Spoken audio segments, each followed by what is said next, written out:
Blog Talk Radio.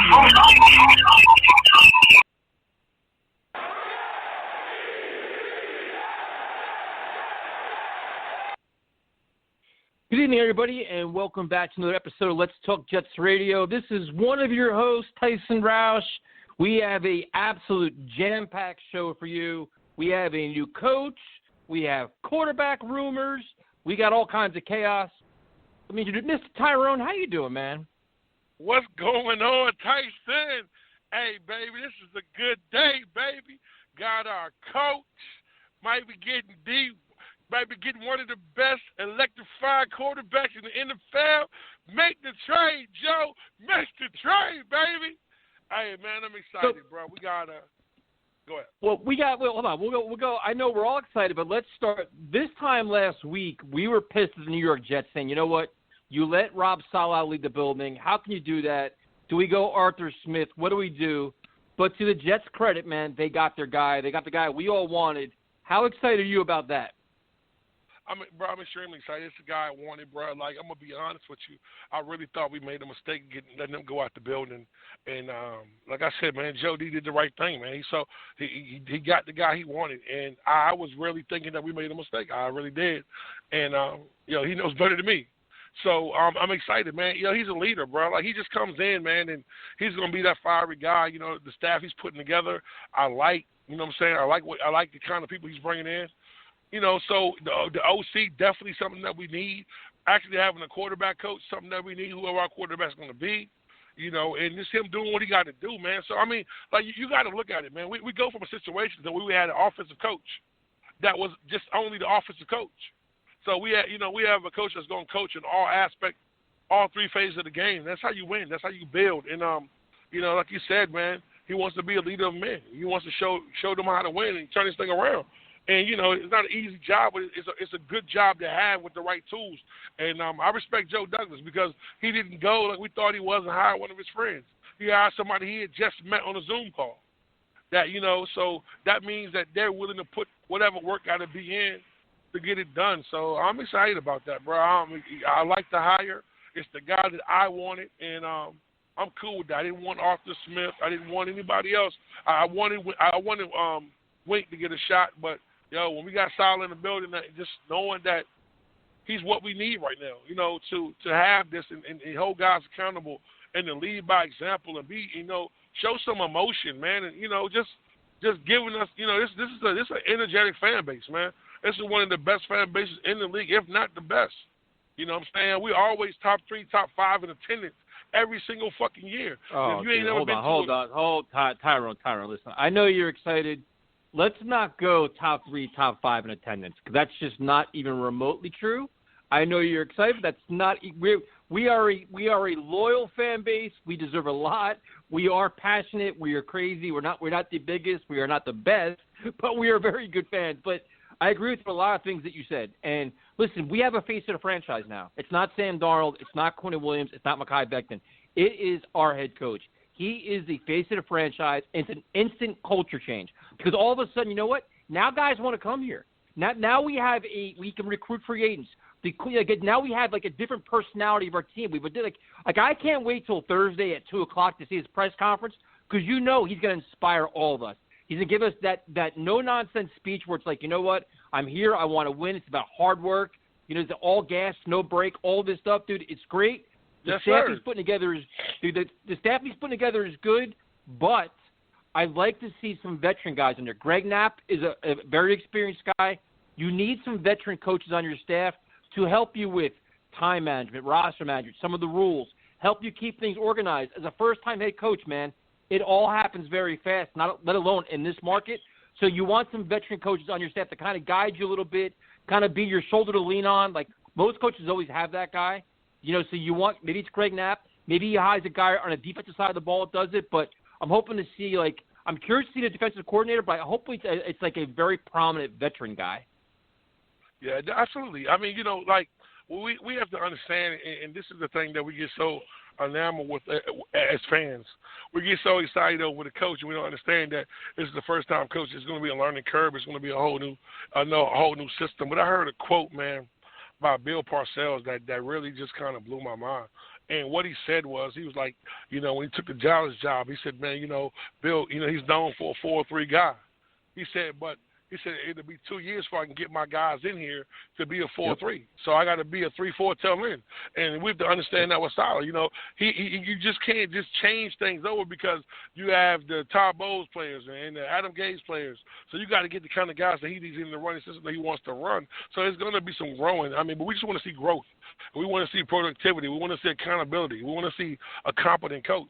And I don't care if he makes a few mistakes. I don't care if he makes, if he makes the wrong decision, or as long as he fixes that mistake and he doesn't do it, it becomes a habit of doing it. And that's leadership, man. But there's certain things that you want to see pretty early on from your head coach. And the reason why I'm saying this is we just saw it with Joe Judge with the Giants. You want to see a team that's in shape. You want to see a team that's disciplined. They're held accountable. They have a direction, and they're well coached. And one of the things you just hit on is exactly what, Saleh has said is, adjustment. You got to be able to adjust. You got to be flexible.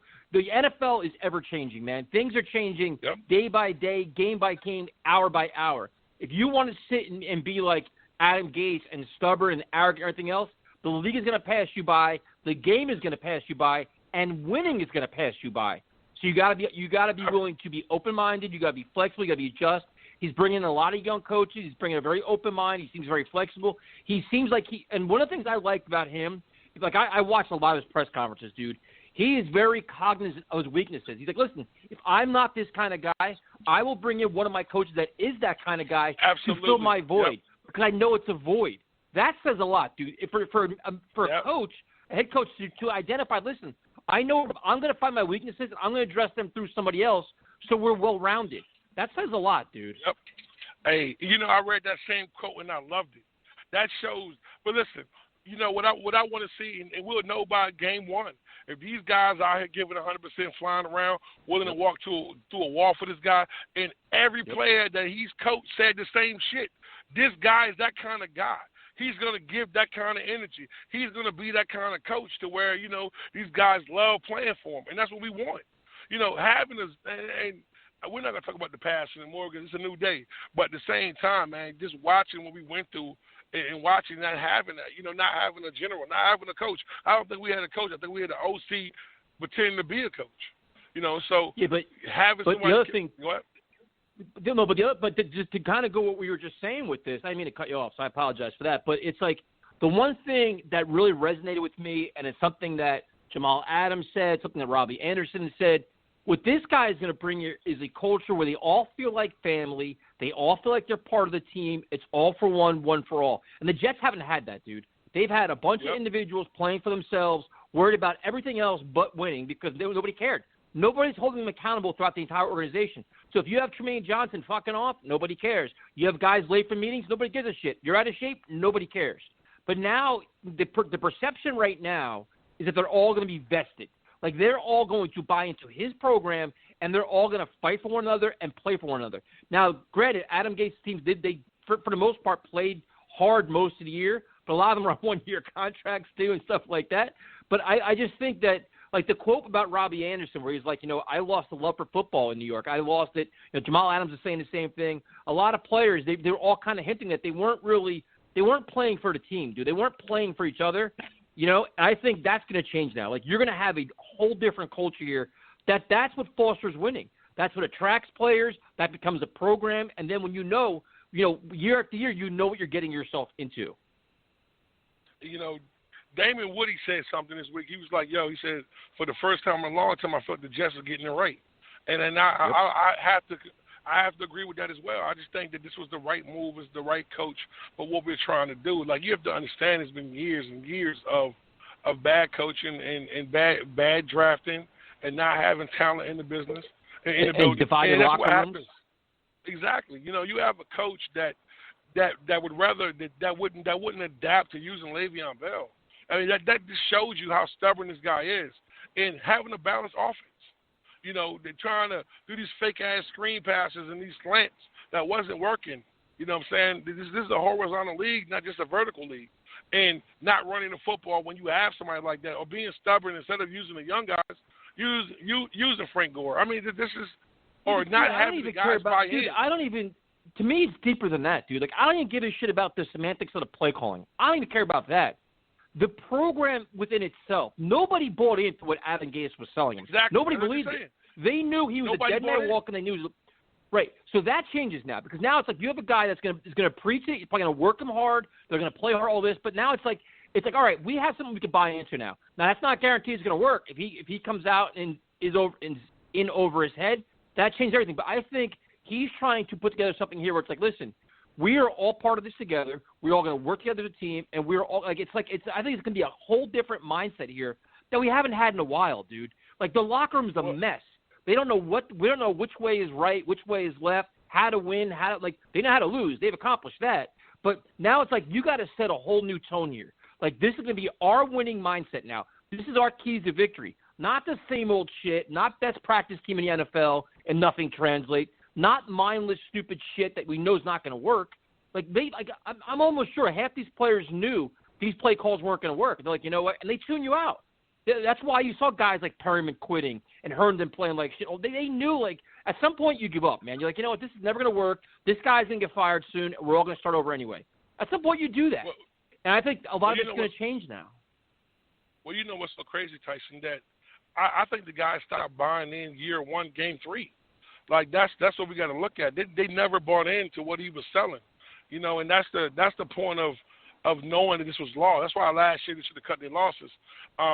You know, I think Saleh from day one, these guys are going to buy in because these guys want to be coached. They want to be a team. I don't think it's the atmosphere that's the problem. I think that the people that we had around that stood in front of them was the issue. I think he was the biggest issue in dividing the team. You divide the locker room in 2 years, you know, and then, you know, and that's just what happened. You know, after we got to the point to where Bowles had these guys kind of just believing in each other, he just couldn't get the job done as a coach overall.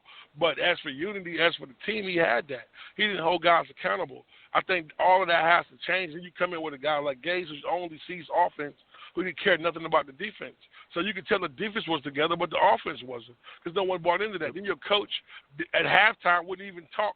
He had his assistants talking. Like, where did he do that at? Like, you know what I'm saying? So I think it's a whole new break, and it's a chance to start fresh, and it's a chance to start over. And you know, and trying to figure out what the next move is. You know, I mean, at least we know we have a solid. Listen, there's no building that's going to stand, bro, without a solid foundation. I don't care what it is. It's buildings that were built in the 1600s that are still standing because their foundation was strong. We haven't had that. You know, we were getting there at certain points, but we've never got there. So for them to tear it down and bring in the right kind of guy, I'm extremely excited. I'm happy. I'm hoping that this works out. And, you know, for the first time in a long time, I feel like, we in the right direction. Yeah, I mean, listen, I give Joe Douglas a lot of credit, man, because you said it. We said it earlier. It's like, listen, this was not a guy that was on his radar. It's not a guy he's familiar with. It was a guy he interviewed. Like, you know what? Oh shit, we're sharing something here. Like, we're on the same page. I like what he's saying. And you know what? And then when Doug Peterson become available, everybody's like, you put 2 and 2 together. I give the Jets even more credit, saying, listen, we're far along in the process, and we really like this guy. We're not going to waffle. We're not going to change. We're going to stick to our roots and go with our instinct and get our football guy. Furthermore, I also like the fact that you look at a guy like Joe Douglas, in theory, is an offensive line guy. He's all about the trenches, all about this. Saleh's the same thing, dude. He's all about the trenches. That's where you win football games, dude. If you could run the football and you could stop the run, like the basic fundamentals of football, which we haven't seen in 3 years, is what these guys are all about. So now you have a general manager and a head coach on the same page, sharing the same philosophies, quality football men, and now it's like now we can move on. Like now you have a faith, a glimmer of hope, a glimmer of confidence. And listen, nothing is guaranteed. So don't call in and say, "Oh, you guys are all excited." Yes, we're excited because you know what? It's hope, it's change, it's refreshing. Absolutely. Because finally we know there's some confidence and there's like a competitive nature returning to the building. There's accountability. There's inspiration. A fiery guy. Like it's an exciting time. Now put together a good staff, and you got to make a lot of decisions in terms of free agency and everything else, which we can touch on down the line. But right now for the Jets, dude, I give them credit, man. I really do. We're hard on them, and I can't wait for the press conference, man. I really can't. Hey, and I'm gonna tell you this right here, and I'm gonna be honest with you, and I'll tell anybody this. I thought it was done when he left out the building, bro. I just thought that was just one. Hey, I really didn't think we were gonna get him, bro. Like I just was like, damn, man. Like, I'm so sick of taking the second best or taking when you know you got a for sure thing in the building.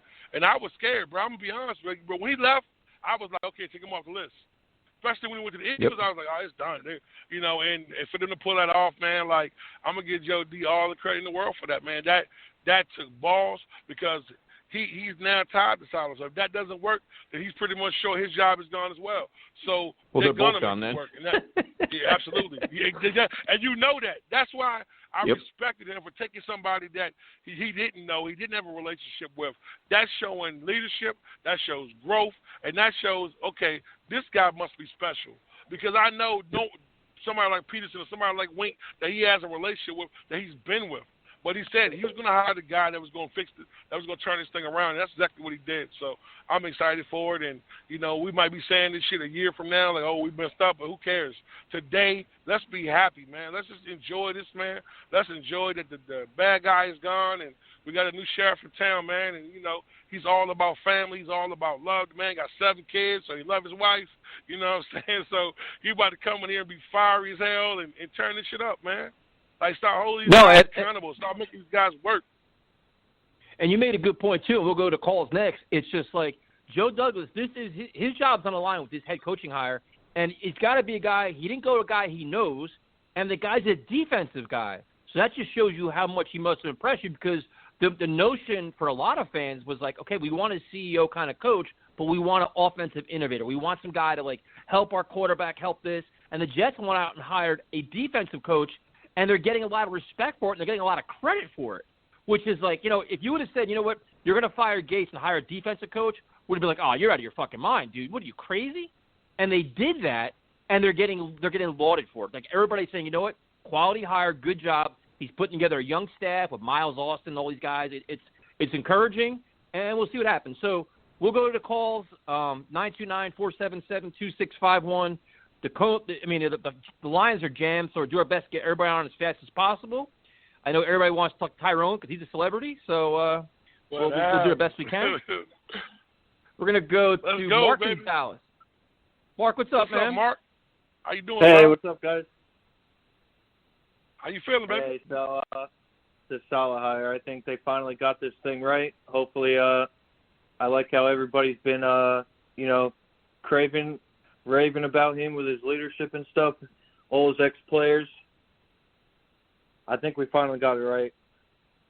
Absolutely, man. Is there any other coach that you wanted other than Saleh?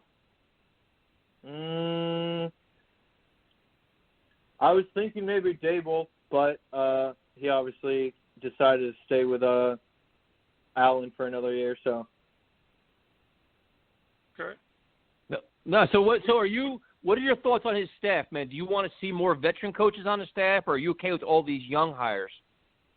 Yeah, I would like to see more veteran guys on his staff. I'm not too sure how I feel about the O-line coach, considering people are like kind of mixed on him.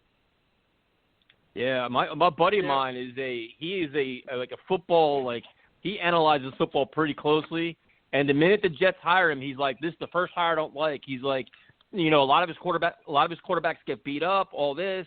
But I'm like, all right, well, maybe he matches LaFleur's scheme, so that remains to be seen. But then again, when we hired Frank Pollock, we all raved about it because he said he's one of the best offensive line coaches in football, and he was horrendous. Yeah, boy. So we gotta kind of see how that plays out. yeah. I felt the same way, definitely. I like some of the hires. It's going to be interesting to see who we get as our defensive coordinator. I haven't heard anything about that hire yet. Not at all. But how do you feel about LaFleur? How do you feel about him coming in? He's only been really 4 years in the league like that. I mean, I feel good. I mean, it's definitely going to be interesting. I mean, having them influence some kind of like Shanahan-style offense onto our team, it's definitely going to be interesting. And it's going to be very interesting for like some of the bigger O-linemen that we have, like Becton. I mean, seeing if he could like run some of those, zone offensive schemes that Saleh and LaFleur like Yeah, I think that's going to be Beckton interesting. I think Beckton will be great for like that, though. You know what I'm saying? Just because his size and everything else. Like, can you imagine him running and just lighting somebody's ass on fire, bro? So, I mean, guy's a he was monster, already man. pinking people when he wasn't doing that. So, I mean, him, like, running full speed at somebody, that's going to be crazy, bro. Absolutely. Hey, bro, thank you for calling in tonight, man. Appreciate it, man. Yeah, thank you, guys. All right, bro, have a good night. All right, next up, we're going to go to John in Atlanta. John, what's up, man? What's going on, John? Yo. What's up, OG? Tyrone? What's up, OG? Man, what's up, Tyson? What's going on? Shout out to you, Primetime, and everybody else. How you feeling, man? John called me once already this week, man. What's going on, man?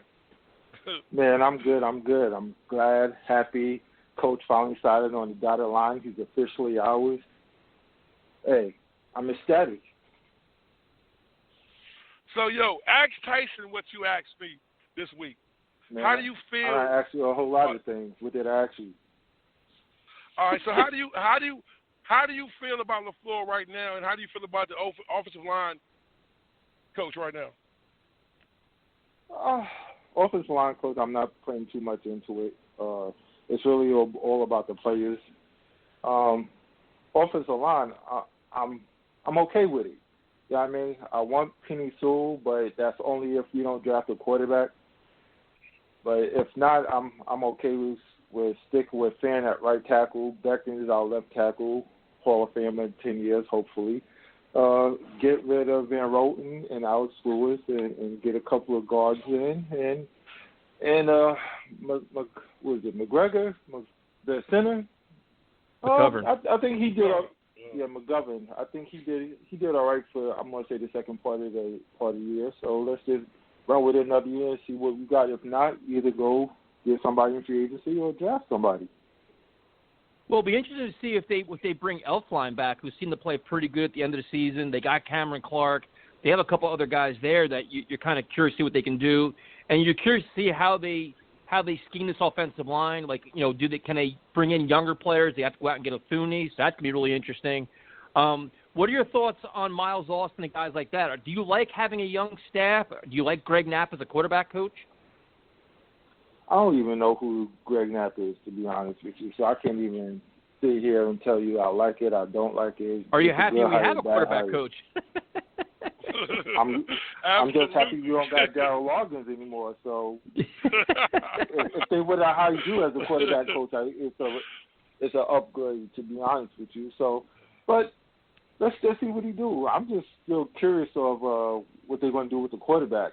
Speaking of quarterbacks, Deshaun Watson. Hey, yes, sir. That's the name that's ringing through the Jets Twitter all day, all night. But, John, here's my question for you. Do you think the hiring of Rob Saleh helps us get a quarterback like Deshaun Watson? Just changing the perception of this team, maybe a guy that he wants to play for. Do you think that actually helps the Jets' case? Yes, it does. If you had Gates in here, Deshaun Watson wasn't coming at all. If you had Todd Bowles in here, Deshaun Watson wasn't coming. These guys don't give off any fire. These guys are lackluster. They're not enthusiastic. Now, Rob Saleh, on the other hand, he'll come through, he'll put a fire in the player's belly, he'll hold you accountable for everything that you do. And if you look at it, Watson only asked for two people to interview for the Texans job. Bieniemy and Saleh. Yep. Enough said. Well, yep. So he got his shot. Yep. I think Saleh's the kind of guy that you can get behind and believe that he's going to really care about his players. And I think that as, even though these guys are getting paid, these guys are professional athletes, they want to know they love them, and they want to, you know what I'm saying? They want a coach that's going to care about their well-being. Adam Gates didn't give two shits about nobody on his team, and that's how you divide the locker room, man. Like, Parcells, they said Parcells loved, he spoke at Curtis Martin's, Hall of Fame, you know what I'm saying? That's when you know you're respected, when players still love their coach and they still speak highly of him. And I think that we haven't had that in a long time. I think that the guys cared about, like Rex, they loved Rex. and they fought for Rex. You know what I'm saying? But I think Saleh's the same kind of guy. They think that he's a fiery guy. He's gonna pump these guys up. He's gonna pick them up when they fall. He's gonna scold them when they make a mistake, and he's still gonna love them at the same time. And that's how you learn, man. You don't learn you learn from your mistakes. You don't learn by not making a mistake. That's how you learn. So looking forward to that, man. Man, I put it to you like this. When's the last time we hired a coach and 15 minutes after news broke that he got the Jets job, all his players went to Twitter and shot us out. Congratulations, I got a good guy. When's the last time it happened? And you know what? And to be honest with you, John, it's highly touted guys like Joe Staley and Richard Sherman, like even Chad Johnson, like a lot of people, like reputable people, like usually you get like the fringe guy or this and that, or you get some like whatever. But it was well received by a lot of people, man. Like the guy has earned it. He's respected. He's hungry. He's passionate. He's got a lot. So thanks for calling in, man. We appreciate it. You have a good one, bro. Have a good one. I'll holler at you on the next time. Yo. Big eyes out. Later, yes, sir. So Tyrone, you're so popular now that you're talking to like callers offline. Now you're calling them like during the week and you're not talking to them, huh? Hey, I'm gonna show the love, man. John reached out to me, man. John's a good dude, man. Just retired from the military, man. So really good guy, man. He just had some questions. You're all celebrity anybody. now. Hey, look, listen, Tyson. He wants us to come down when we play Atlanta this year. I was like, so we got to get that together, man. So if you listening, I didn't forget your question, bro. I got you. Yes, sir. I already know, bro. Strip clubs, here we come. You're a celebrity like this now, man. You're big time now. Like we can't even. I mean, we call you Hollywood, but damn, you really are Hollywood now. This is concerning. Hey, baby, I love what I do.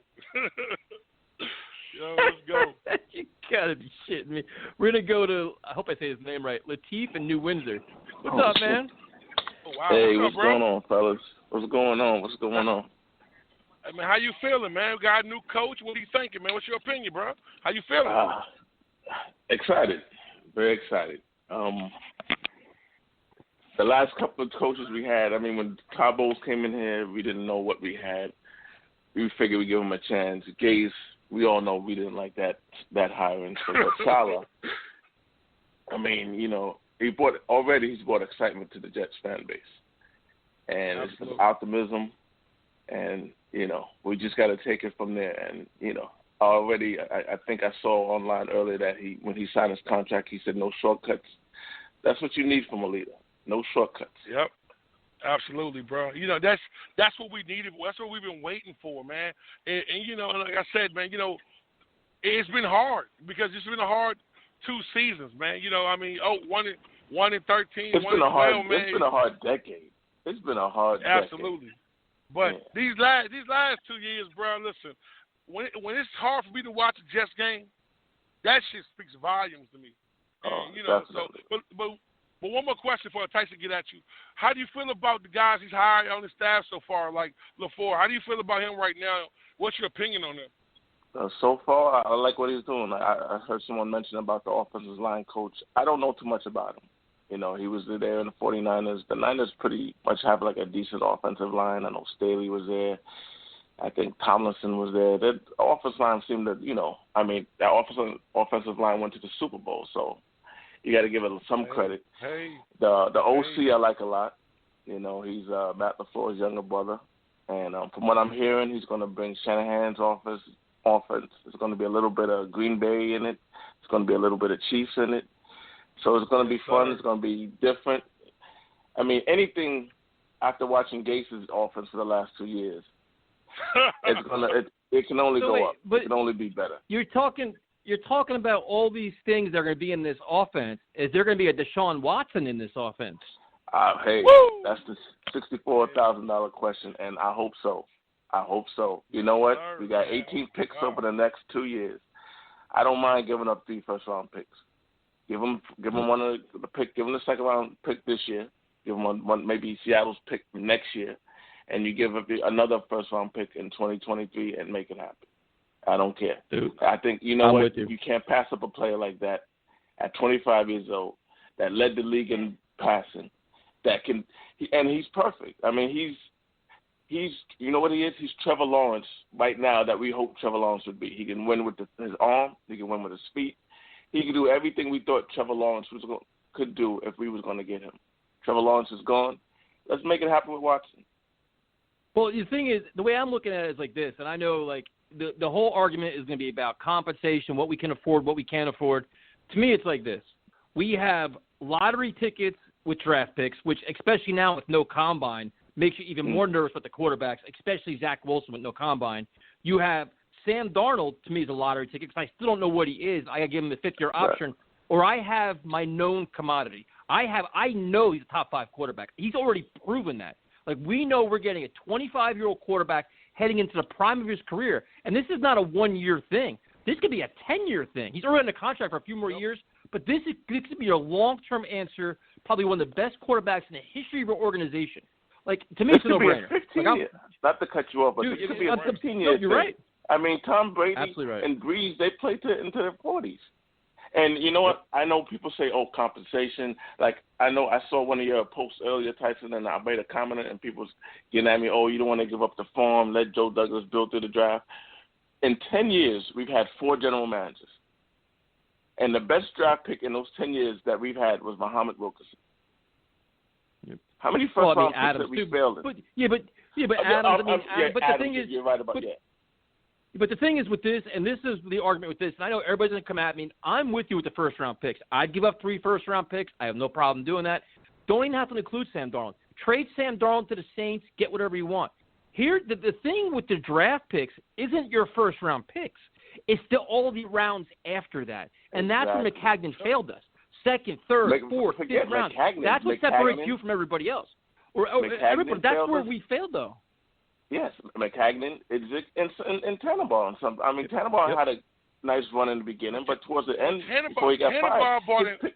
Tannenbaum brought in talent, though. We know, like, the only thing about Tannenbaum's drafts that really sucked is he wasn't drafting nobody 5th, 6th, 4th, 5th, and 6th. He wasn't doing that. He's trading them to get what he wants, so you know he's getting 2 or 3 players. He sacrificed quantity for quality. So he would, like, if he saw a player, he would give, like, 4 picks to get that one guy, which is not bad. Yes, he did. He did bring in talent. But now. Do you remember when Izzik drafted 12 players? 12 you remember players. that shit? But see, Tyrone, 12 Tyrone, that's the difference, though. But see, that's the whole difference now, though. It's like you look at – listen, I understand the value of 3 first-round picks. I understand the Jets have holes. Completely understand it. The biggest hole in this roster is the quarterback. You're addressing that. The other thing that nobody wants to talk about is the $80 million in cap space. So it's like, listen, while other teams have no space and they're going to be cutting players, we can just shop and get whatever we want. So if you nail your later round picks, you keep some of the guys this year, hopefully that get healthy and they can play. Plus, like Deshaun Watson, this is not a player that you get this year and say, okay, we're going to the Super Bowl.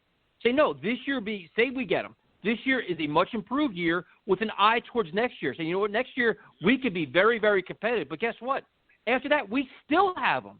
He's only 25 years old. Exactly. To me, this is a chance that doesn't come off very often. It's a top quarterback. And fans that say, you know what, we're not one player away. We can't do this. We can't do that. What are you talking about, man? You can turn around in the NFL in like a year now. Look at the Dolphins. The Dolphins, when Brian Flores' first year was terrible. Last year, they were 10-6 and almost made the playoffs. You know what? Like I said, 3 first-round picks is the limit for me. But if the Jets give up 5 first-round picks, nobody's going to sneeze at that. Nobody's going to say, oh, the Jets gave up too much for Watson. They will all be praising the move. Just get it done. Hey, if he wants to come here, get it done.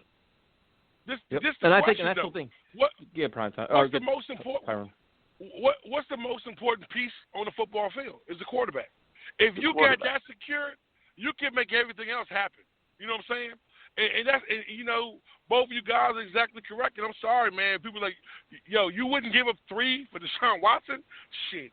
Bro, I'm telling you, a player like that under contract for the next 4.5, 5 years, bro, who's proven that, listen, that was 1/2 away from beating the Super Bowl winners last year? Come on, bro. Yeah. Yep. I mean, like I said, make it happen. And you know what? If they need to do what they can do to get it. I mean, if it doesn't happen, I won't be upset. You know what I'm saying? But if it's out there, because to me, I still see it as a long shot. I don't, because he has a no trade clause, and we have to convince him to come to the Jets. But if he does come to the Which Jets, is fine. you watch That's all the football. other free agents that will follow him. Allen Robinson already liked that. He wanted to play for. They did a proposed trade on Good Morning Football this morning, and Allen Robinson already liked the trade. Yeah, listen, man. Latif, thanks for calling in, man. We appreciate it. All right, Have guys. a good night, bro. Keep up the good work. And Tyrone, we'll keep going to the calls. But listen, I know we're going to take a lot of grief for this, but I understand 3 first-round picks, but also understand we also have more first-round picks. You can give up a first-round pick this year and next year, and guess what? You still have them. The Jets have resources, man. That's it. It's just so you're not giving up the farm. You're giving up quality to get quality, but this quality is a top 5 fucking quarterback. Like, this isn't fucking Hackenberg. This isn't Sam Darnold. You're not trading for an unknown. You're not saying, well, maybe if we get this, you know what you're getting.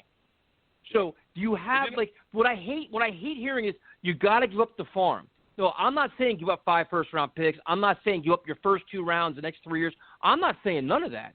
But you can be very creative to give up a good package and still have the ability to build this year with your cap space and your draft picks and next year. It's not ludicrous, man. Some fans are like, we got to build through the draft. And then all of a sudden they're worried about money. The same people that want to pick up Sam Darnold's option, a guy that we don't know who the fuck he's going to be next year, you want to give that $25 million option. Now you're going to nickel and dime? The same fan base that said, you know what, I don't care about $25 million. We got plenty of cap space. Guess what? Now the cap space is going to use wisely on a top quarterback. Because remember the phrase, we have nobody else to pay. Exactly. That's why it makes sense now. And Tyson, you just made the greatest point in the world. We have an extra first round this year and next year. So how are we losing? Thank you, Jamal Adams. You had some value finally. Exactly. How do you lose there? If you just gave up 2 first rounds and a second the following year, or if it is 3 first rounds, how do you lose when you got a player that can come in that position is solid? That would be able to run any offense that's going to uplift and load his players. And you know what? He's a Greg Saleh on the field, bro. So, that kind of talent, man, like you keep saying about Trevor Lawrence, the generational talent, so is Deshaun Watson. He's proven it. From day one stepping in this league, he's proved it, who he is and what he does and he wants to win. And he's a team-first guy, man. And then, do you know this kid gave up his paycheck for his first, year to the people who work in the cafeteria, bro? That's, man, bro, I'm sorry, bro. I don't care what anybody say, that shit crazy. Whatever it takes, man, I'm with that. You want to pay Sam $25 million? You find a way, dude. And there's a couple of things, too. It's like, and now we're going to acknowledge certain things. We understand he's got a no-trade clause, so there's no guarantee if he wants to come here. But Rob Saleh was mentioned that a coach that he liked. So what you as the New York Jets do, you make the phone call and you ask. And what you're going to do is, if you get a chance to speak to him, which I'm sure somebody's already spoken to his agent because the NFL is all kinds of shady, is you sell him a vision. Listen, man, this is the program we're trying to build. We guarantee you that we are going to build around you. We already got you a left tackle. We have some other pieces. We're going to add some more, and you sell them a blueprint. Listen, you come here, we are going to go after Allen Robinson. We're going to go after Chris Godwin. We're going to go after Curtis Samuel. We will be aggressive to get you playmakers that we can because you know what? We have the resources to do it in cap space where other teams don't. So that's on Joe Douglas to sell his vision. But, dude, I don't think it's so far-fetched. I honestly don't. Nah, me either. I think it'd be a great move. To pull out the trifecta, man. I'm just telling you, bro. Yeah. I think it's a hard decision not to poke around and find out. I'm not getting myself overly hyped for it. And it's like there's like you can't make the shot you don't take. So you make the shot, and if you don't take it, then you say, you know what? Okay, no big deal. We still got the coach, and then we figure out what we want to do with Darnold, what we want to do with the draft picks, and everything else. But you got to be aggressive, dude. And you can't listen. It's like I said, these opportunities don't come up very often. You got to be active. You got to be aggressive. And the other X factor in all this that nobody really talks about is Woody Johnson. Woody Johnson's coming back, dude. And guess what Woody Johnson loves to do? He loves to sell tickets, and he loves to sell merchandise, and he loves to have headlines. You mean to tell me that Woody Johnson ain't coming back be like, you know what? The best way to inspire this fan base and make me look good is get Deshaun Watson in here? You don't think he's going to get Joe Douglas a kick in the ass to do it? I guarantee you he does, dude. Hey, bro, listen. And you know what, Woody? I ain't mad at you if you do. And Me neither. Anybody who thinks that Deshaun Watson isn't probably the best we've ever had in this organization, let's look at his tape, man. His tape don't lie, bro. His tape don't lie. Like I said, they had Kansas City done. So like, well, he only went 4-12 in Houston. He's gonna suck here too. I'm like, dude, can we just stop with like? At some point, can we just be like open-minded Jets fans and actually look like a little bit deeper than some things, like, and not, well, he sucked in Houston, gonna suck here. He's not gonna change us. Like, dude, come on, man. Like you're like, it's crazy. So, Tyrell, we'll go to the next caller. I think is gonna be. He's been controversial the last couple of weeks. And for some reason, I keep fighting with him. I don't know why, because I'm a nice guy and I seem to be patient. But Mike in Jersey City, what's up, man? What's going on, Mike? How you doing, bro? I'm all right. How about you guys? Pretty good. So, man, Mike, let's get to it, man. How you feeling about the coaching hire, man? How you like the guys he brought in so far? How you feeling, man? What's your opinion? No, I'm very excited. Very, very excited. I think we got the best guy. I think if you look at what the media and ex-players and everyone that's, around football kind of would agree that we kind of got the best candidate, which brings me to my next point. I think I just want to get a little bit of a dap up on this one, like just recognition, like, the argument, that I had with Tyson, I guess, 3 weeks ago about going 0-16 or whatever and me not wanting to do that. In the end game, it didn't matter, right? I mean, Rich Eisen was just kind of saying, we lost out on the best candidate. We lost that. Okay, like if you want to say maybe Campbell would have been better. Maybe. We don't even know. Or you said maybe Pat Fitzgerald. But I think in the end, they were going to go back to their places anyway. And so we got the best guy. Any Jets fan right now, particularly with the news revolving around Deshaun Watson, it almost seems like Trevor Lawrence is on the back page of every Jets. Well, he's on the back page because he's no longer an option. Like we know that ship has sailed now. So now we're embracing the next option. It's all made fine now. We hired the guy that unanimously was liked by everyone. Media. When was the last time this happened? Bill Parcells. Like coaches, players, fans, we actually got the right guy, and now you have. I think it's safe to say field stock went up. For some reason, a lot of this. Why did field stock go up? Because What do you mean? Why did it go up? He went and played his lights out against Clemson, and I thought, if maybe the OSU defensive coordinator actually knew what he was doing, they could have possibly won that game. So I don't think he had a bad game. Alabama game? Yeah, I don't think he had a bad game against Bama. I don't think it was as good. It obviously wasn't as good as Clemson, but I don't think he had a bad game. What? Go ahead, Tyson. Tyler. I'm going to chime in on this point right here. I'm going to be really honest with you. I would love to have Deshaun Watson too, but I'd love to have Trevor Lawrence and 2 first-round draft. With another first-round draft pick this year and 2 next year.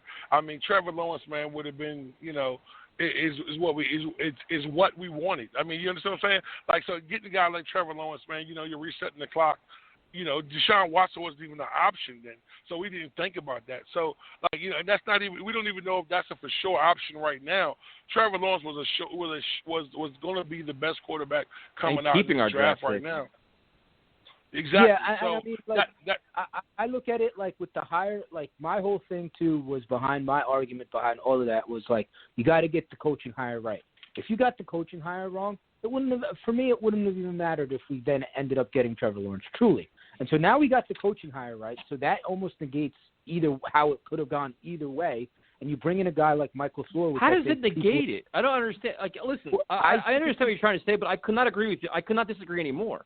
I don't even want to argue with you because it doesn't make any sense to argue. But to discount not getting the first pick in the draft, dude, our entire conversation would be different right now. We wouldn't be talking about Deshaun Watson. We wouldn't be talking we probably have Matt Campbell or somebody else. The coaching staff would be different. Our options would be different. This whole scenario would be completely different. It would be different, but I don't think people thought that we were going to end up with Eberflus or some random guy because, oh my God, we missed out on Trevor Lawrence, and that's That's hardly what happened. I mean, it's the polar opposite of what happened.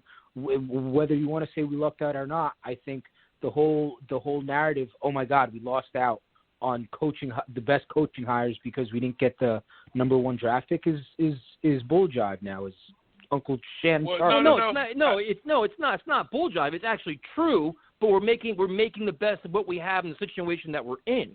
Yeah, like absolutely. you don't have listen. The ship sailed. So okay. So now we went through the best of candidates. There are lessened pool, and we got the best candidate of a lessened pool. So yes, we can agree on that. Yes. But to discount the number 1 pick, dude, I will never agree with that ever. Yeah, because you don't know what would happen if we had the first pick. You don't know if a Bill Cowher would be like, look, I'm coming out of retirement. The coach Matt Campbell, Fitzgerald. Yep. Exactly. So I know, but I understand what you're saying. We got the best coach in the pool that was there. But what we don't know is what coach would have been in this pool if we had the first pick of the draft. So so either way, it's either way. I understand where you're coming from, and I understand the point you're making. I know everyone didn't want to go 0-16. To me, I felt like it didn't matter to me if we got Trevor Lawrence.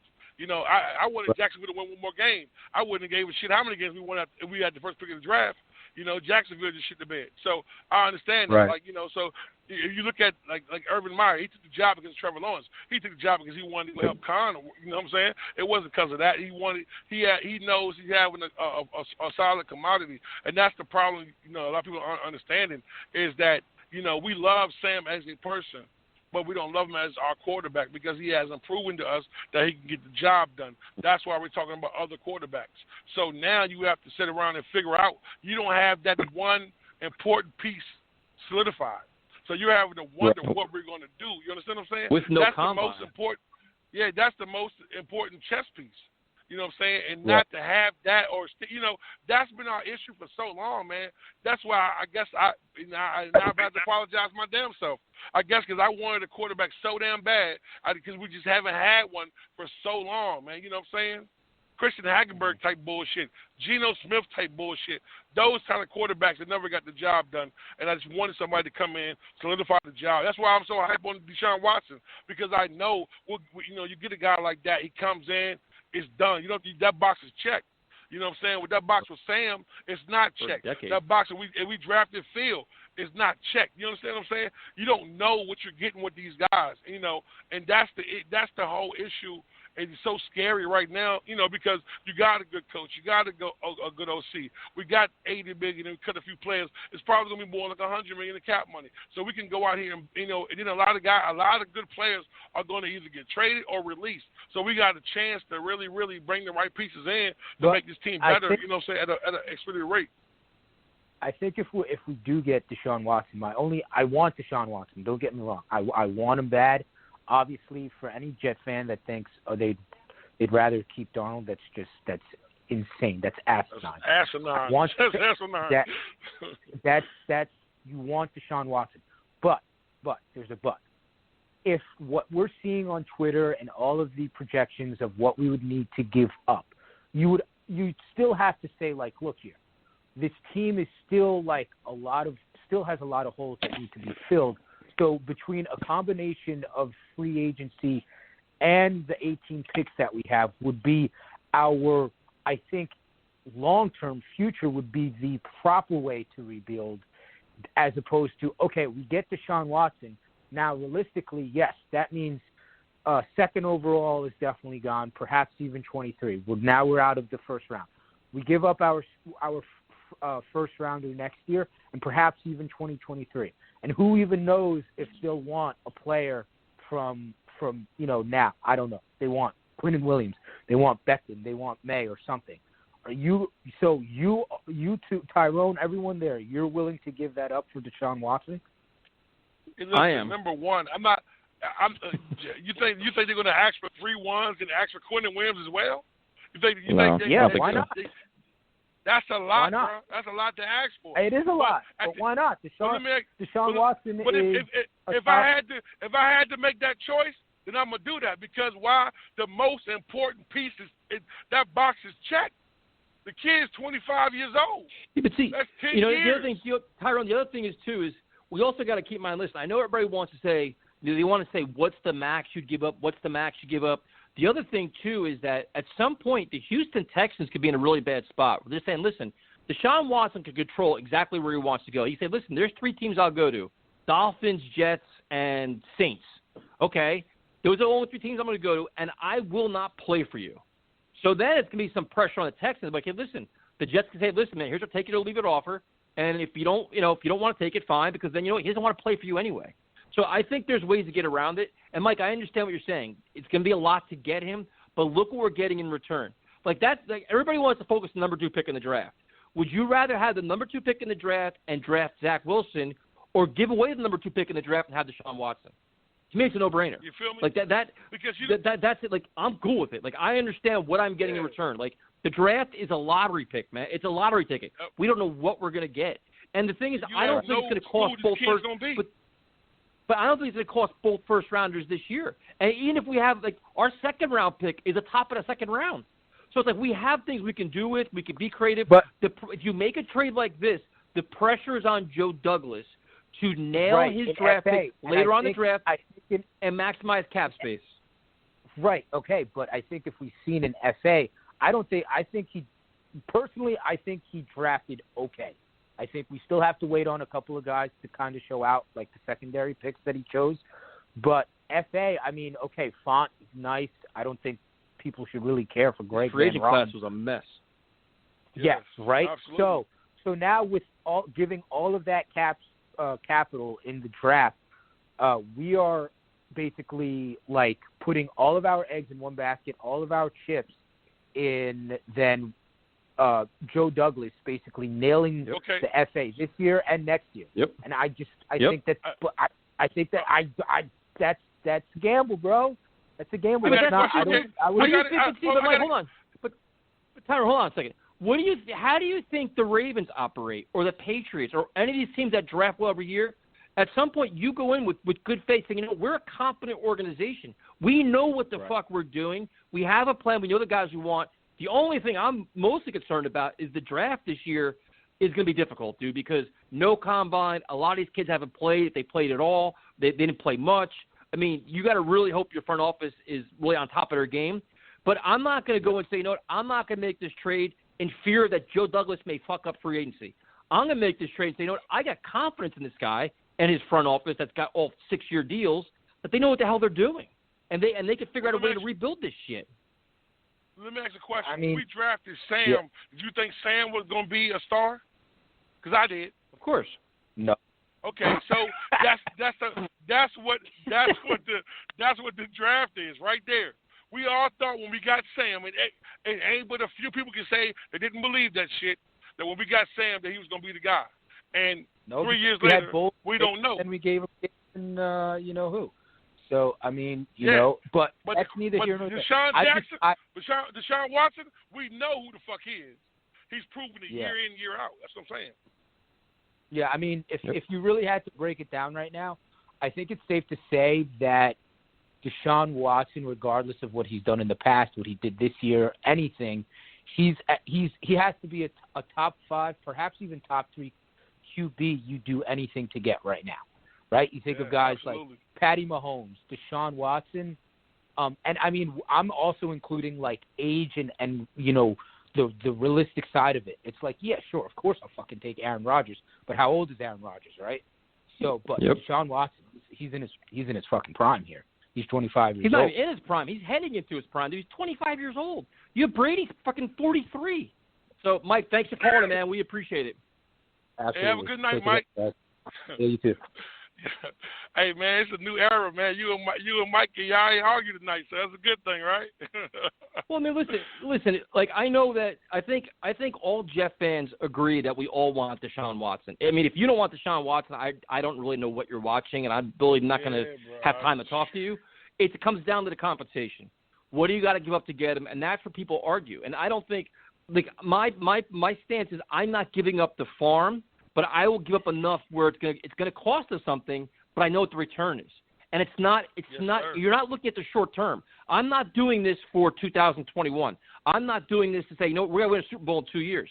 I'm saying we now have a placeholder. We have a quarterback that we can live and die with for a decade. What we thought Sam Darnold was gonna be, right? Dude, he's young as shit. And we know who he is. That's the thing that I love about it. He's proven. And, and I keep saying this, man. I'll reiterate this every chance I get. He's a solid piece, and you know what he is. The most important piece on the team, man. You need that, bro. I'm sorry, and I wish that was Sam, but it's not. So, if you go in the draft and draft one of these young guys, you have no clue what you're getting. So there we go again in 3 years doing the same thing. When we can get Deshaun Watson in 3 years, we know what he's going to be. You know what I'm saying? So, you know what cracks me up? Because, like for everybody, 929-477-2651, at Talk Jets Radio on Instagram and Twitter. Check us out on YouTube. We got all kinds of stuff there. I had people today be like, bro, you're out of your mind. How could you want Deshaun Watson? Let's just draft Zach Wilson. I'm like, do what? Like so the second pick. So you value the second pick so much that you want to take a chance on a completely unknown commodity when you could have arguably a top 5 quarterback in the NFL. And you're calling me stupid. Like, seriously? Like, I'm the crazy one? Like, dude, now all of a sudden they're like, bro, Zach Wilson could be Deshaun Watson in 5 years. How about this? In 5 years. Instead of waiting 5 years, how about let's start this year with that guy? Why wait 5 years? Absolutely. Why wait 3 years? How about have it this year? We thought Sam Darnold was going to be that guy. We thought Sam Darnold was going to be the next, the great leader for the next 10 years of our organization. And, thus far we've been wrong. So, no, why wouldn't you take a guy that you already know what he is when he steps on the field, man? I'm sorry, bro. That's just it's a hard explain to me saying something like that, saying that this guy isn't a leader and a true leader in every aspect of it and has proven it, man. Has proven it, thing bro. Is, has ran with the best. The comment is, because I've been getting attacked all day long, dude, and I can give a shit. I welcome it. They're like, bro, Deshaun Watson's overrated. I'm like, what? Like, how? Like, do what? Like, now we're going to say his stats are overrated. He's overrated. I'm like, people are trying to find any way to hate on this player to justify their mantra of drafting Zach Wilson, give me Fields, or give Darnold another chance. If you're going to discount Deshaun Watson, I honestly don't have time for the conversation. I just don't. Because you're not being honest about it. You're not being real. Hell no. There's no way you're gonna tell me that you would rather keep Sam over Deshaun Watson, bro. I'm sorry. Only person says you have to be out your rabbit ass mind to even tell me something like that because I'm not gonna. A family member. Exactly. It's gonna be an argument. I mean, I'm just saying, bro. Like Deshaun Watson is such an amazing, not only on and off the field, but the kid's a straight baller, man. The kid's a baller. Like listen, Saleh and Deshaun Watson. Shit, bro. I'm like, this just to turn this shit around. I'll buy season tickets, bro. Absolutely, bro. I'm getting the "In Joe We Trust" tattoo. Fuck that. I'm with it, bro. Like I'm all in. I mean, it's time, bro. Like and that's the saddest thing about this organization is like we're so used to average that when you have a chance at greatness, they don't want to step into it. I don't give a fuck what they got to give up. It is what it is, man. You're getting the best. You're getting the most solid. Listen. Kansas City, Patrick Mahomes. Green Bay. And Green Bay drafted a quarterback last year, right? What could Green Bay been with another receiver right now? You know what I'm saying? Or another defensive end or whatever they could have drafted with that first-round pick. They took a quarterback, and Aaron Rodgers ain't missed a fucking beat. You understand when that piece when that quarterback game is solidified, bro, you have a chance to win every time you step on the field, bro. Look what Josh Allen's doing in Buffalo. Absolutely. You have a chance to win every time. But when you don't have your quarterback solidified, you have what the Jets had. You know what I'm saying? You have what we've been having for year in, year out. You know what I'm saying? When it's crazy, bro, because the formula is simple. Good coach, a good smart offensive minded guy, but a guy who can execute the plan that you have and get it done. That's what it's accountable. That's what being a good team and a good organization is about. Look at Baltimore, and I give them all the credit in the world. They took a guy who said he couldn't throw and had the most prolific fucking offense in the league last year. So this year they come back and people adjust to what they did, but they still finished, bro, top of the league in offense because their coach understood I'm going to play to this guy's strong points. I'm going to adapt my playbook. You know what I'm saying? That's just coaching, bro. That's just what good organizations do, man. They find a way to adapt. You know, in the evil empire up north, man, you got to give him credit, bro, because he found a way. When he lose players, he found a way to win. You know what I'm saying? That's what good coaches quarterback and good league, dude. do. It's a quarterback exactly. league, man. Quarterback-driven league. Why? Because the most important piece on the field is the guy who has the ball 80% of the fucking time. Quarterback. All right, we will go to Jason in California. Jason, what's up, man? What's up, Jay? What up, everyone? Thank you guys for having me. And sorry.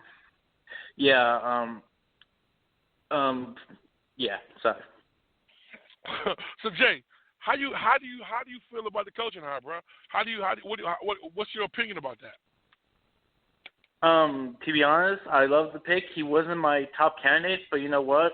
I love the energy. I love seeing energy QB. I love Flex Ryan. Actually, he was when I joined the Jets, he was the coach, and I loved every bit of his emotion. So to me, it's great. I love it. His coaching staff, I like.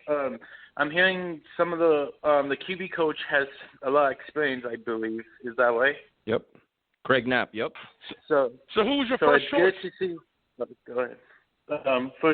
To be honest, my first choice was the Bills offensive coordinator, and then my second choice was the Ravens defensive coordinator. So then, okay, so you like the coaching staff so far. Now, what are your thoughts on these Deshaun Watson rumors? Would you make the trade, or how would you handle that? To be honest, a lot goes into this whole thing, and I would love to be honest. Yes, he's better than Sam, and I would trade for him in an instant. The problem is, what's the asking price, and we still have this whole entire team is a mess right now. The tight end spot, we have no idea what's happening there. The whole right side of the offensive line needs a whole redo, plus the left guard. Receivers, we need a number one receiver. We may need a second receiver. We need more receivers because half of the time, half his receiver didn't even play a full season here. Yeah, so but I mean, you're also going to have a lot of cap space. You also have the draft. Like, you don't think with $80 million in cap space and a draft class, say we lose one first-round pick this year, which means you still have one first-round pick. You have the draft class at $80 million. You don't think you can find ways to patch up a team and put together a competent offense featuring Deshaun Watson? And listen, hold on, let him answer. There is a chance he could do it, but for my thing, I just don't. So far, his first draft class, his first pick was good. Second pick is good. And then when you get to the back of the end of the class, there's a lot of question marks. And they might develop in the future, but for right now, it's tough to say for me at least. So you're more concerned about Joe Douglas's ability to draft other than the compensation, it sounds like. What? Well, that's a whole different conversation, man. We can go into that path. I mean, I'm going to have blind Jets faith and just be like, you know what?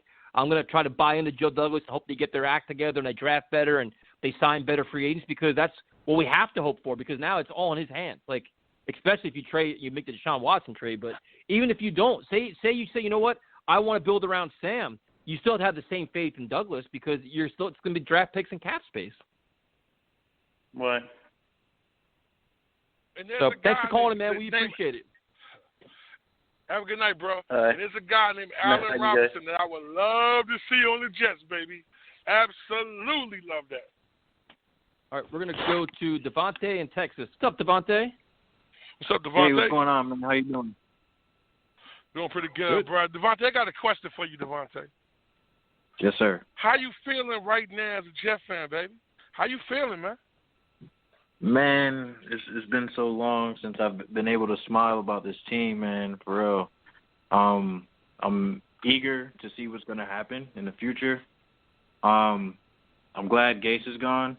That man pisses me off, gives me nightmares. My wife's laughing. I'm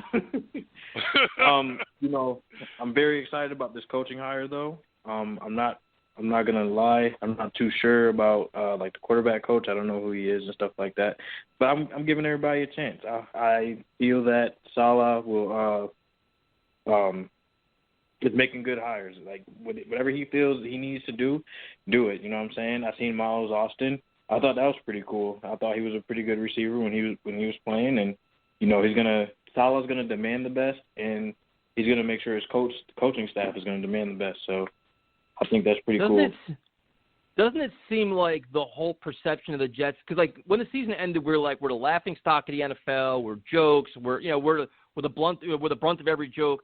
Doesn't it seem like the perception slowly but surely changing now? It's like, oh, listen, the Jets got a quality coach, a perceived quality coach, a fiery guy. We could probably attract some free agents now. Don't you think it's kind of like a swing now, finally going in the right direction? Man, you know what? For years we used to, catch so much heat from just other fans and stuff like that, and now just seeing like players like, hey, like Jets, y'all got a good hire. Jets, you're doing this. Jets, you're doing that. I'm like, this is awesome. We're finally relevant for like a change. Yep. I got something for you though, Devontae. You're there. You're there in Texas. You're there. You're in the land of Deshaun Watson down there in Texas, right? Yes, sir. Yes, sir. Talk to me, man. Sir. Talk to me about Deshaun Watson. What are your thoughts on him? I'm going to be real with you. Because I've called in and talked about Sam Darnold a lot. So I thought about it. Like, I was thinking, I'm like, man, what would I do? Like, if I was in Joe Douglas' shoes, like, I know we need a lot of stuff, and then we need corners, like edge rushers and shit like that. And honestly, I came down to it. I'm like, you know what? Let's do it. Like, let's get Watson. Like, why not? Like the Chiefs, they gave Patrick Mahomes a baseball deal of 10 years. You know what I'm saying? So, like, why couldn't we do it? You know what I'm saying? Like, we do need a quarterback that, I don't care how much protection you can give Sam, Zach Wilson, Trevor Lawrence. I don't give a shit. You still need somebody to throw the ball, and at least we know what Deshaun Watson can do. At least we know that he's going to go out there and compete. At least we know he's going to go out there and make those receivers look better. And I was like, I'm with it. I'm with it. I support Darnold. If he dips and go to the Saints, shoot, that might be a good option for him. Steelers, I'll still root for him, but I'm still a Jet fan at the end of the day, and I know what we need. And we need players. We need people that's gonna come out here and amp everybody up to play. Give everybody a reason to go out there and win. Well, he's a game-breaking player, man. One of the questions you always say, like when we talk about quarterbacks, is can this quarterback win us a Super Bowl? Is this guy the quarterback that can get us to the playoffs, make a big run? Does he have that ability? This is the kind of player that can. He's a player. Say, you know what? He's done it already now, but the game is on your shoulders, Deshaun Watson. Go get it done for us. We need you to make that big-time play, and he has the ability to do that. All these other quarterbacks we're talking about, Darnold, Wilson, Fields. We have no idea if they're able to do that. Because Deshaun Watson's years ahead of them, man. And exactly. And not only that, college was a whole – the NFL is a whole different game from college. So, they go out there and play their hearts out, yada, yada. But, you still got to translate your skills to the NFL. And people are faster, stronger, you know what I'm saying? And like I said, just like y'all, prime time and, whatever. However y'all feel about Darnold, I believed in him. But, I got tired of seeing him loft fucking footballs all over the field and throw interceptions and shit like that and not making the right decisions.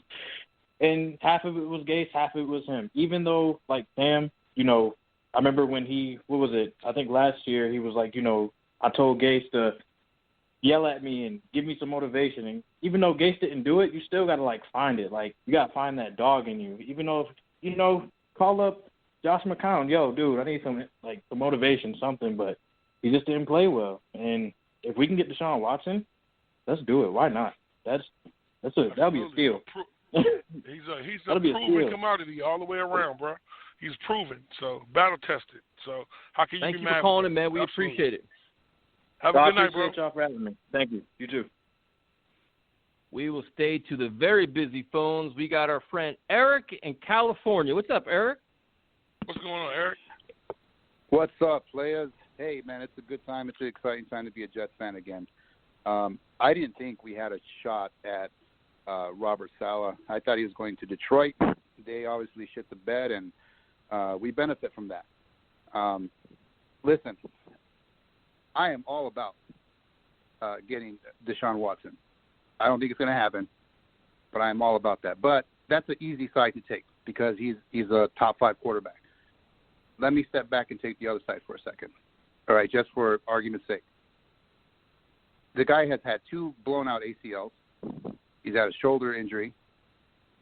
And could we agree that the Jets are going to be running the 49ers offense? We both agree with that, right? We got the offensive line coach. Now, out here in Southern California, there's no fans of the local teams. They're all fans of the fucking Cowboys and Niners.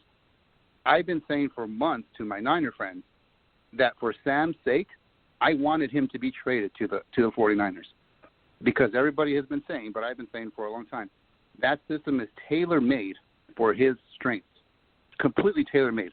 Let me go down the list of it's not exactly murderer's row, the 49ers 3 deep at quarterback. They got Nick Mullins, C.J. Beathard, and Jimmy G, who's a goddamn bum, and he led them to the Super Bowl. You know what they combined to do this year? 66% passing, 25 TDs, 4,400 yards passing with those fucking bums. Now, if they could do that with them, you don't think they could do that with Sam? That offense schemes up wide open fucking people. Something that we couldn't do here with Gaze to save. But what about if you could do it, Sam? What about a next level talent like Deshaun Watson? It could be even more explosive and more dangerous. Granted, he could take that offense to even higher levels. But we're talking about an offense with Jimmy G, who was within 1 quarter of winning the Super Bowl. That scheme is a run first scheme, a run dominant scheme. I don't think you're going to be.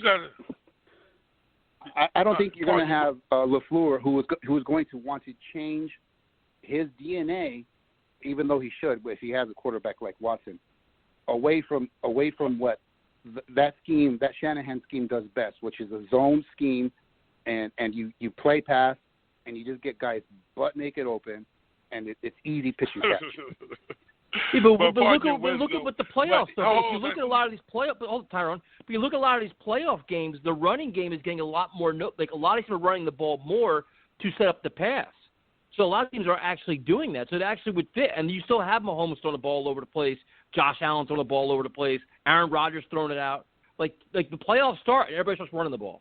So I don't think it's. I mean, I understand what you're saying, but I mean, if you have it, and then to your point, if you're going to run the ball more, all the injury concerns you're mentioning about Deshaun Watson, he's not going to get hit as much either. Then he's going to be healthier. He can be healthier with a play action pass, which would be even more dangerous. I would love Watson. I'm just trying to, take the other side of this because it's easy to say, give me a top 5 guy. But what if we did this the other way and we actually hit on 50% of our 18 draft picks that we have the next couple of years and built a team around Sam, along with this offensive scheme that we're bringing in that's proven to work with smart guys. And I don't know why your boy Tyson is shitting on this 49ers offensive line coach. I mean, all he's done, aside from Joe Staley, could you name, Trent Williams this year, but aside from that, could you name, offensive linemen from the Niners? And he's consistently had them at the upper echelon of running attack in the NFL. He's not. I don't have anything bad to say about him. I'm actually happy glad about the hire. Yeah, listen, when it comes to O-line coaches, with O-line coaches, like I don't know shit either. Like I try to research it. Like when I researched when Gase had Frank Pollock, I'm like, holy shit! Like this guy's a really highly touted guy. Like he's really good. 3 weeks into the last year, I'm like, get this fucking guy out of here. I'm like, he has no idea what he's doing, dude. I don't know about you, Tyrone, but when it comes to that kind of coaching, position coaches, I don't know shit. See, what I wanted to say though, man, I was trying to get in is like we're talking about Shanahan as well though. So that's the biggest piece to that San Francisco is Shanahan. You know what I'm saying? We're hoping that LaFleur got some of that Shanahan in him, but he hasn't been proven to do that solely by himself. Shanahan is an offensive genius, and that's why that makes it work. And we're hoping to get some of that lightning in the bottle. So that was the point I wanted to make. So I understand where you're coming from. If we have that kind of outlook, or we get a percentage of that right there, absolutely. Because I think that any quarterback, man's best friend is a running game, and that's something that we've never given Sam, is giving him a good running game. And I don't know O-line stats as well. All I'm going by is what I've read myself about their, and I just saw that, it was yesterday. They were 36, 30, 24th, 28th in the league and how they finished. So that's where that came from. So, but the caller was trying to say that they probably read the same stat I said and figured, oh wow, he's not, is he really that good? But like we said, you made a hell of a point. You said that O-line was in the Super Bowl 2 years ago. So I can't say no more about that. And that's the thing about Saleh. He was in the Super Bowl 2 years ago. LaFleur was in the Super Bowl 2 years ago. That O-line coach was in the Super Bowl 2 years ago. Miles Austin was in the Super Bowl 2 years ago. That shit speaks volume when you're putting together a good team in a great, staff. So I'm happy with that, bro. For real. Hey, let me say this. If I'm going to be greedy about this. If Watson does want to play in New York, I want him to come out and say on fucking Twitter, I want to be traded, and I want to go to New York. And that drives down the cost of compensation for us to get him here, because I want the picks too. But if it doesn't happen, if that dream scenario doesn't happen, I like the way we're set up, man, going forward. Sam will, if we're keeping Sam another year, it's a tryout season for him, and this will be the best situation that he's been in his whole career, and we'll get an accurate assessment of what the fuck he is. If he can't play in this with everything set up for him. Yep. He's got no excuses, man. Somebody. No excuse. Eric, thanks for calling, man. We appreciate it. Have a good night, bro. Bye. So, Tyron, what are you saying? You say I'm cutting you off? What are you saying? Yeah, man, cut me off over here, baby. Let me get one in, baby. You gave like a 3-minute lecture like 2 callers ago. The guy asked a simple question. I sat back. I had a beer. I'm like, God damn, is he done yet? And I thought I was going through a lecture of Jets history or some shit. You went through Isaac and Tannenbaum. Then you went to this and that. I'm like, God damn, this is a thesis. Tyson, let me ask you a question, though. When is the last time that damn near every caller agreed on the coaching hire, though? Is this like the first time this ever happened? It's a long way away from the gay states, I'll tell you that much, man. Holy shit. Damn Skippy, buddy. That shit was horrible. We're going to go to Travis in Long Island. Travis, what's up, man? What's going on, Travis? Hey, what's going on, fellas? How are you tonight? Great. Doing good, bro. How about yourself? I'm doing great. I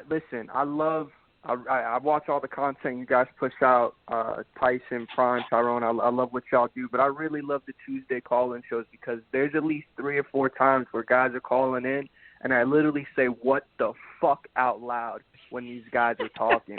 You had this dude, Mike, call in and have the audacity to say that the first pick wasn't relevant when fucking Jacksonville was able to get Urban Meyer to come to their team. You think that happens if they don't have the first pick? And I don't even like Urban Meyer, but it just shows the appeal of what the first pick, but now it doesn't matter. Last week you guys had a guy call in and compare Fields to Mahomes and Rodgers as like some kind of mashup combo. What the fuck is that guy smoking? You know, like I'm just confused. These are the same guys who are saying, "Oh, we can't get Deshaun, we can't give up the farm." Give up the farm? I'd fucking sell the franchise for a fucking guy like Deshaun Watson. What are these people talking about? I don't get it. When you have a chance to get a top 5 guy, you make the commitment to get that guy. Now I know Prime had said in a video he didn't think that Deshaun was coming, and that's why he was down on it. Which okay, that's fine. But there's other guys that I've seen on Tyson's Twitter page, on the Let's Talk Twitter page saying, oh, you can't give up too much. You can't give up too much.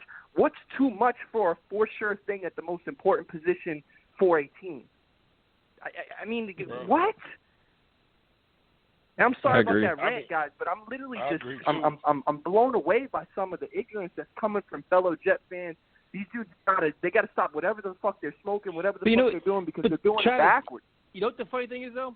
there are Jet fans acting like we've seen like Pro Bowl caliber, quarterback play for the last 20 years. I'm like, no, like we have like such a high standard here. Like, oh no, will he fit here? Like, dude, we've watched shitty quarterback after shitty quarterback for years, and now it's like, yeah, no, I don't want Deshaun Watson. Let's just roll with the draft pick. Are you out of your fucking mind? Like, we do you know we're New York? We're still the New York Jets, man. Like, we're still the Jets. Like, we haven't had a quarterback in decades. Like, Jesus Bruh, Christ. a top 5. This is the thing about it, man. He's a top 5. He's a top 5 quarterback. When Brady and Breeze leave, you know what I'm saying, he's going to be a top 3 quarterback in the league and has done it at 25 years old. Contract locked up for the next 5 or 6 years, bro. And haven't even scratched the surface of how good he could be. But no, we don't want him. We want to roll with a rookie that played for BYU, didn't play any fucking body all season long. And what is he, like 5'11" or some shit like that? With injuries. Like, it's crazy. It's crazy, bro. Like, just to add to that, to what you guys are saying. Really think about it again with this guy Mike, who said the number 1 pick wasn't fucking important. This guy, I don't know what that guy was talking about, but if you think about it, if we have the number 1 pick and we're getting Trevor Lawrence, it eliminates the Deshaun Watson conversation.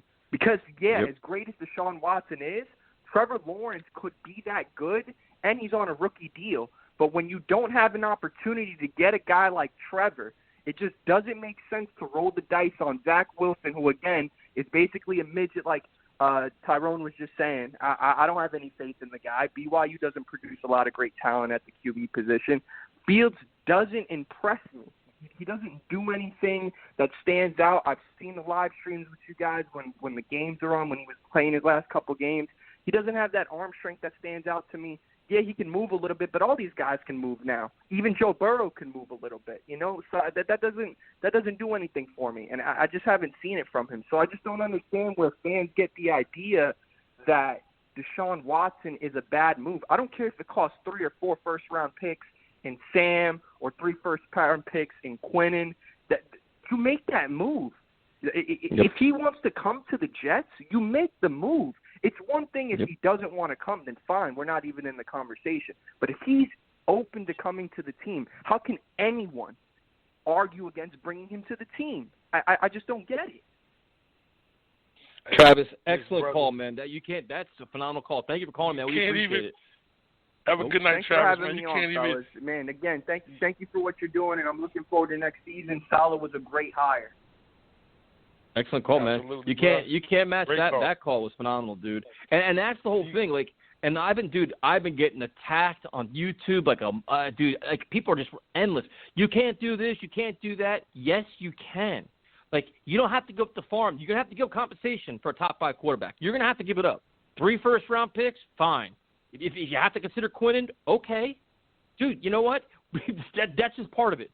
And then you take that franchise quarterback, and we all move on as a happy family together. And whatever little pieces you give up, you replace them. That's it. I mean, it's Tyrone. This is just crazy, man. It's a no, bro. Listen, I'm sorry. That's a no fucking brainer, bro. It really is, man. Like, and that's what I don't understand. People is so uptight about. Like, you want to build with what? I mean, you have the most important piece on the field. You could have this guy locked in, stock bond, ready to roll with a coach he's going to respect. Come on, man. That shit's crazy. That's a no-brainer, man. I don't care if they want 3. I don't care what they want. Get it done. Like, if he wants to come here, make it happen. We're going to go to Paul in Connecticut. Paul, what's up, man? What's going on, Paul? What's up, guys? How you doing, man? How you doing, bro? Oh, man. First thing with the coach, man, we have hit it out of the park. He is a stud. I mean, people were talking, he's like Rex. No, we didn't know anything about Rex. This is like Parcells type coach. That's what type of guy that these guys will run through a wall for this guy. Any free agent worth their salt will come here in a second for this guy. Oh, that's I agree with you. Parcells comparison's bold. I mean, I'm not there yet. I'm encouraged. I'm not at that Parcells level yet, though. But what you said about guys walking through a wall for him? The ultimate player's coach. I mean, you hear everything out of San Fran. Yeah, I understand Parcells' history. I'm the same age as you, Tyson. I'm 48. But I swear to God, I want to go back on steroids and run through a wall for this guy. That's how awesome he is.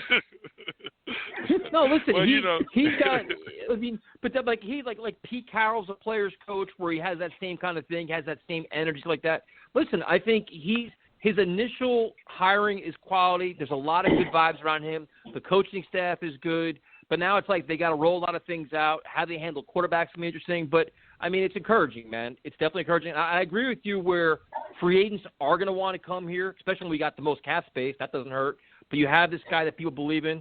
So it's all positive, man. But, Paul, where do you stand at quarterback, man? Because Tyrone's ready to ask you all kinds of questions. 100% Deshaun Watson. 100. He's not a top 5 quarterback. He's a top 3. Mahomes, Rodgers, Watson. That's simple. You got 2 picks for Jamal. Use them. Use 3 first-rounders. Who cares? And next to primetime, I'm the biggest Sam defender in the world. This is an absolute no-brainer. I don't care if you give up the farm. This guy is unreal. You do not. He's 25. Brady's playing the 43. We don't have to worry about anything if we grabbed him. Well, I'm going to say this right here, and I want to ask you one simple-ass question. Yep. How do you feel about the offensive line guy they're talking about? Everyone's been talking about all night about him not being in the top 10, top 20 with his offensive line guys being hurt. Are you concerned with that in any way? No, because we were supposed to have a great guy in Frank Polak, and look at how that went. So I believe in the coaching staff. It's that simple. I mean, what we had and what we just went through, no matter what we do, it's all up. That's it. We won 2 games. I don't care what we do. We can have primetime out there coaching the offensive line, and we're going to be awesome. I wouldn't go that far. I mean, geez. And the thing is that I'm getting sucked into the Twitter. Guys, man, if we don't land Watson, we're not – that's Trader Joe. Joe is going to trade down for more picks. It's that – he's not going to roll the dice with Wilson. There's no way. I can't see it. It's Watson or bust. That simple. Yeah, I mean, you know what? I agree with you. Yeah, me too. You know, I go with Yeah. Watson. If not, I would run it back with Sam. People are like, $25 million, you got to pay him. No, you don't, because Chicago's doing it with Trubisky. You let him play it out. If he doesn't do good, he's gone. It's that simple. With this coaching staff, free agents, money, that's it. This is Sam's last chance if we don't get Watson. But 1,000%, you do whatever you could to get a 25-year-old top 3 quarterback. That's it. Paul, excellent call, man. Thanks for calling, and we appreciate it. Have a good night, bro. Thanks, guys. Have a good night, guys. Thank you. You too. You too, bro. Tyrone, when was the last time that every caller loves the coach and all has the same perception where everybody wants Deshaun Watson? Like, I wish, where the hell are all the haters that I got on Twitter and YouTube attacking me? I got attacked all day. Where are all these people at? Hey, bro, listen, because, we've been down for so damn long about this whole season. We've been arguing all season long about what to do, and everybody knows that really realize, man, it just makes sense to do what, you know what I'm saying? We got the coach that we wanted. That was probably, 1B, you know what I'm saying, because we didn't get Trevor Lawrence. So, we don't know who we would have had then. But, and when it comes to deciding, I mean, if you're going to decide over Sam and Deshaun Watson, I love Sam. That ain't no fucking – that's not no choice. Nope. That's filet mignon or a peanut butter sandwich, man. You can't win with that. So I'm definitely on it, bro. I'm sorry. Oh, man. That's like, right, hey, Tyson, take my Ferrari. Nah, man, I'm going to take the bus, bro. I'm cool. Okay, you know what I mean? So that's how you feeling. Like, shit, bro. We're gonna go to John and Lakers. Oh, shit, you're killing me, man. John, what's up, man? What's going on, guys? What's going on, bro? How you doing tonight, man? How you feeling? Done. I'm pumped, fired up that we got Saleh. I'm a little mad at prime time, though. He put out that video the other day about about not getting Deshaun Watson. I called in 2 weeks ago and said we should just, if we weren't going to, well, Watson wasn't even a factor then, but I said keep Sam for a year just like the last caller did and let him prove it and build around him.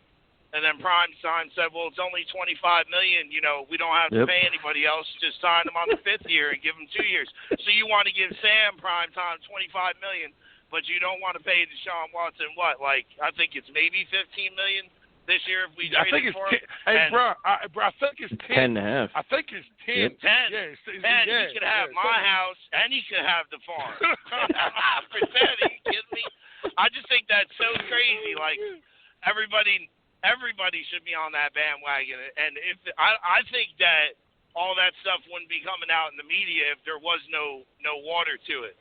Like, I think it is an option for us to get him, and I think we are in the best position to get him. And why not use those picks for Jamal? And Primetime, you also wanted to pay Jamal $20 million a year, but you don't want to pay Watson. Primetime, what are you doing? And I said to keep Sam too. No, Primetime's not feeling well tonight. He's got a cold, so we're not gonna give him too much. Now I feel bad. Damn it. No, you're good. But he has said, though, I've talked to him a couple times since then. He has said that he wants Deshaun Watson. I mean, I think all Jet fans do. The argument or the concern is how much you have to give up to get him. And I'm a lot more aggressive than he is. But I think we're on the same boat, man. Like the guy's a legitimate great talent. You know what I mean? That's the argument that I don't understand. I'm with you with that because, like you said, the draft picks are lottery tickets. We have cap space this year. If we get Watson, now we have Saleh already. We have Matt LaFleur's little brother. Like, people are going to want to come here and play. The guys the 49ers can't keep. Other defenders that want to play for Saleh. And then if you get Deshaun Watson over here, even if we gave these 2 firsts and the 2 firsts next year, 4 firsts, you could still trade Sam for a second-round pick. So we still got 2 seconds, 2 thirds, a fourth. A 5th or 2 5ths and 1 6th, and then you still have draft picks next year.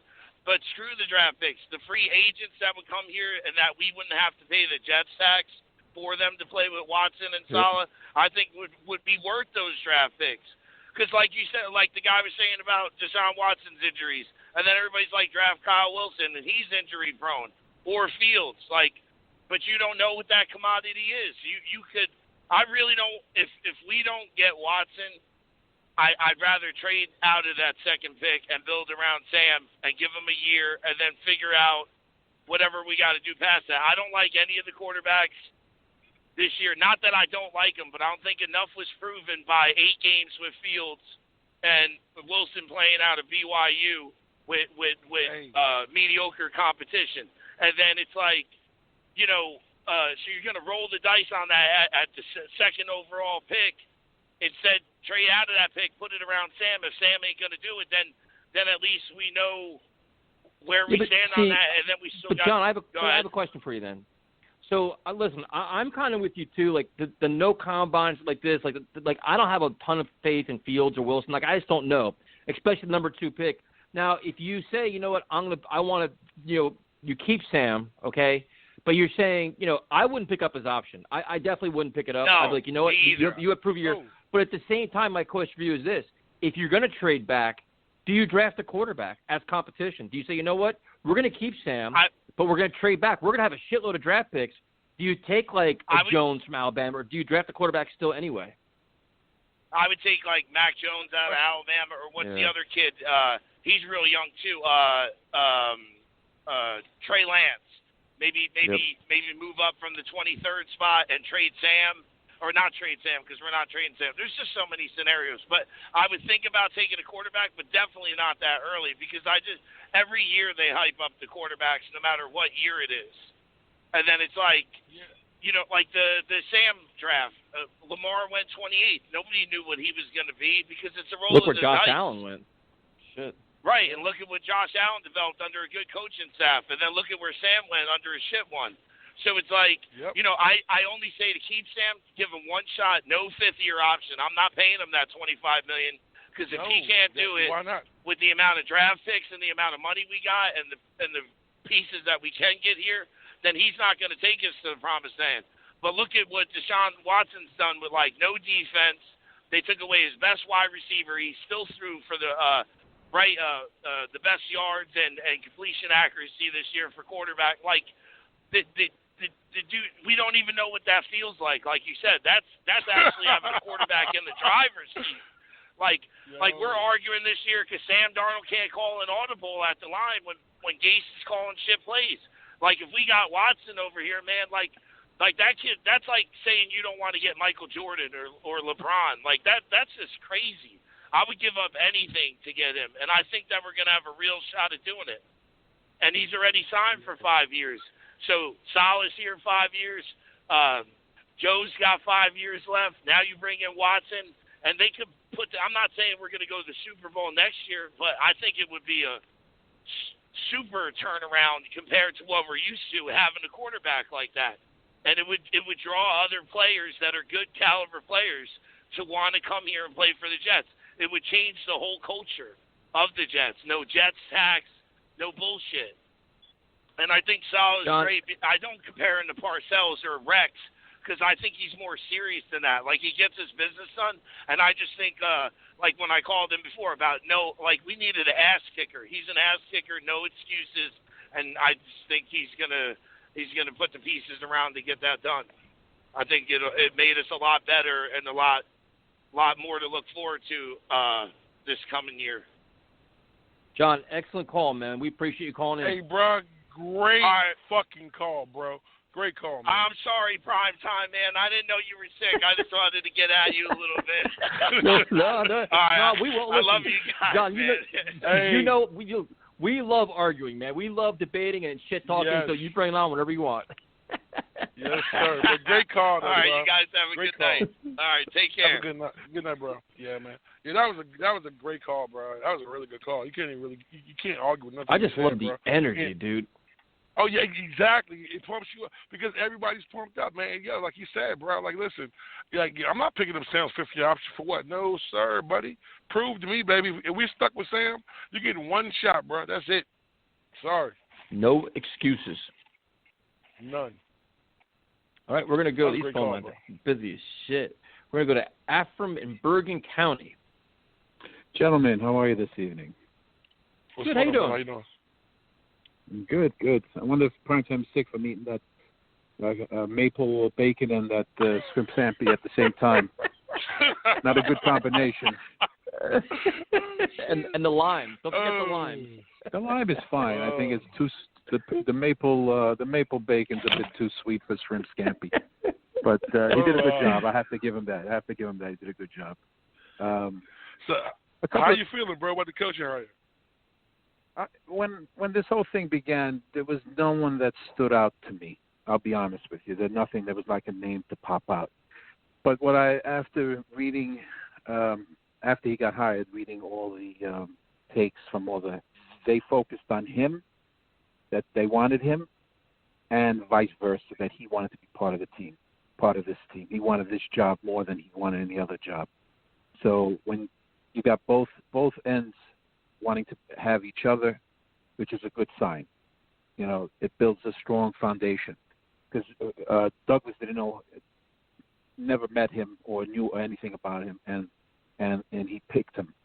Everyone's thinking of Martindale or Peterson, but he didn't even interview any of those guys. So I think they picked the guy they wanted. He wanted them. That's great. As far as his staff, I'm not going to go crazy because you'll always read articles about this. There's always got to find negative to bring down a positive. It's just selling papers. And just like with the Deshaun Jackson thing, I've been watching this. Everyone's got to sub. I saw today Nick Wright on whatever that show is.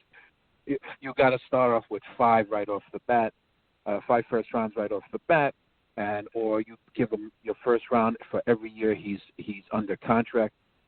They're just selling stories. I leave it to the GMs to negotiate this. They know what they do. They know this business. They know what to offer, and they know what they want to give up. I think Texas is in a very bad position to negotiate. First of all, he's got a no-trade clause, which always ends up being against the team that's getting rid of the player. Two, they're in salary cap hell. Anyone who complains about his salary, if you average out his salary over the next 5 years, it's under $30,000. I think it's $28 million. I'm sorry, $30 million. It's $28 million a year. It averages out. By the time his contract ends, if the Jets get him, getting $35 million a year just on base salary. So I'm not worried about salary because we could pick that up. And basically, I think no one talked about this, but you get a quarterback like him, teams play you differently. They're not putting 8 in the box. They're going to know that he did it with one player in Fuller, and he was getting 4,000 yards, over 4,000 yards. So let's not complain about what the Jets have, because they have to play differently, because you don't know if he's going to run, if he's going to play action. And let's forget about these past 2 years. It was just shit football. Let's not get big. No one was in a position to get better. It's clear as day. He did nothing to develop any of these players. So we don't know what we have with the young guys based on Gase did. So the point I want to make is, yeah, everyone's hype. I think too many people watching YouTube videos with this guy, Zach Wilson. Because you only see the big bombs that he throws. Nothing spectacular. You don't see the whole game, per se. But you take a guy like Fields or Wilson with your number 2 pick, you're going to have to develop. It's going to take 3 years to develop anyway. You already got 3 years experience developing in Watson. So you're ahead of the game by 3 years. And now your younger players are also not 3 years older getting into the system. So it's a win-win.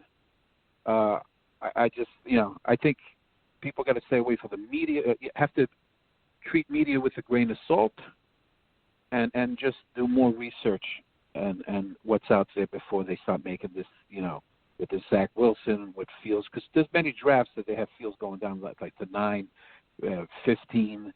They're taking Penei Sewell at the second round. It's the second pick.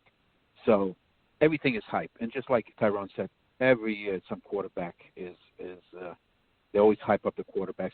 Actually, last year, in the beginning of the year before the draft, Herbert was supposed to be the number 1 pick coming out of the quarterbacks until they hyped up. I forget who they hyped up last year. I even forget now. I'm getting too old. Burrow got the hype. Yeah, he got the hype. Joe Burrow. Yeah, but Herbert, everyone was saying Herbert was probably the best overall quarterback coming out, and of course they, and he shows. I mean, 6'7"? Yeah, but you're exactly right. They were saying the line. They said he was a bust, bro. They were saying that he wasn't even going to be a good quarterback. Yeah, so I definitely understand what you're saying. They talked him down, bro, but his tape didn't lie. So I definitely feel you about the kid from BYU. I'd rather have Fields over him. I'm sorry, I don't see it. Like you said, guys are watching cut-up tapes. They're watching those YouTube 3-minute videos of him throwing bombs. But if you're looking at half them passes are short, guys are wide open. I mean, it's the NFL, man. How many times have you seen guys, like, we can't even say we ever see guys get schemed open on this team. But on the good team, you see guys get schemed open.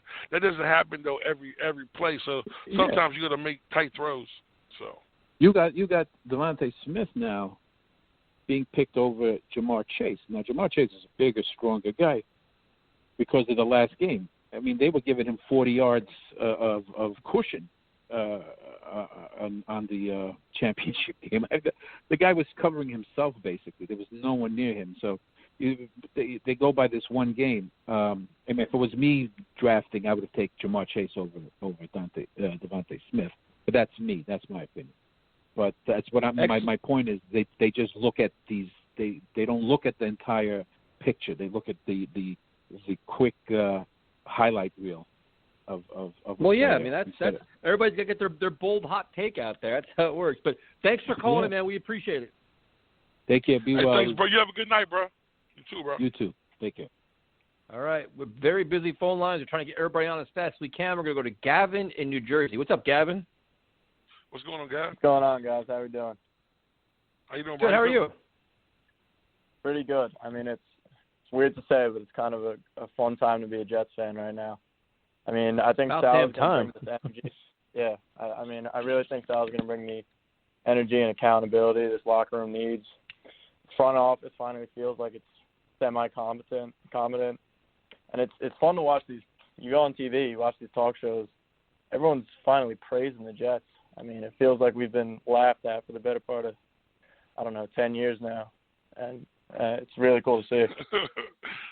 Shit, we have been. Like I said, everyone. I mean, all the experts. I mean, which I take with a grain of salt, but I just think the players are saying that means more to me. Guys that are getting coached by these guys that are highly respected NFL players that's been in this league 6-7 years, that know what a good coach is, that come from a good organization, like a guy like, saying Richard Sherman saying stuff like that. That means a lot to me because this guy's played with a great coach and a great system and won a Super Bowl. So people like that, man, you got to respect it because they know good coaches, and that to me makes me think we got the right hire. Absolutely. And it helps the free agents, too. I mean, you saw we as fans, we read into these likes on Twitter a little too much, but, like, even Allen Robinson hinting that he might want to come to the Jets with his likes, I mean, it's cool to see. You never saw players before talking about potentially wanting to come to the Jets, and we're finally kind of seeing it now. Hey, look, man, Allen Robinson, listen, when free agent starts, man, I'm calling either Tootie, Sheriff, or Allen Robinson. I'm calling all three of them on the group me, bro. Hey, what's up, fellas? What you need? Yeah, and I want to give my take on Watson real quick here. I mean, we as Jets fans, we tend to fall in love with these draft picks. That's all we've had to root for these past 10 years. I mean, by week 7, we're out of the playoff hunt. And it's on to the off season, but we love the idea of having all these picks. But the reality is, half of these first round guys they don't pan out. I mean, you look at the last 20 years of our draft history, and I know Joe Douglas is not McCagnon or Idzik, but even the best of GMs in this league, they miss on these picks. They're lottery tickets, as Tyson's been saying. I mean, you put names to these picks over the last 20 years, and I'd package any 3 of these guys for Deshaun Watson. I mean, I'm looking at the list. It's Vernon Golston, Kyle Wilson, Quentin Copel, Dean Milner. You could take all these fucking bums. Like, give me Deshaun Watson for any of them right now. I'm tired of hearing the only way to win in this league is through the draft. If that was the case, we'd have 5 Super Bowls right now. Because we're at the top of this damn thing every year. So the way to win in this league is you find your fucking quarterback and you figure the rest out later.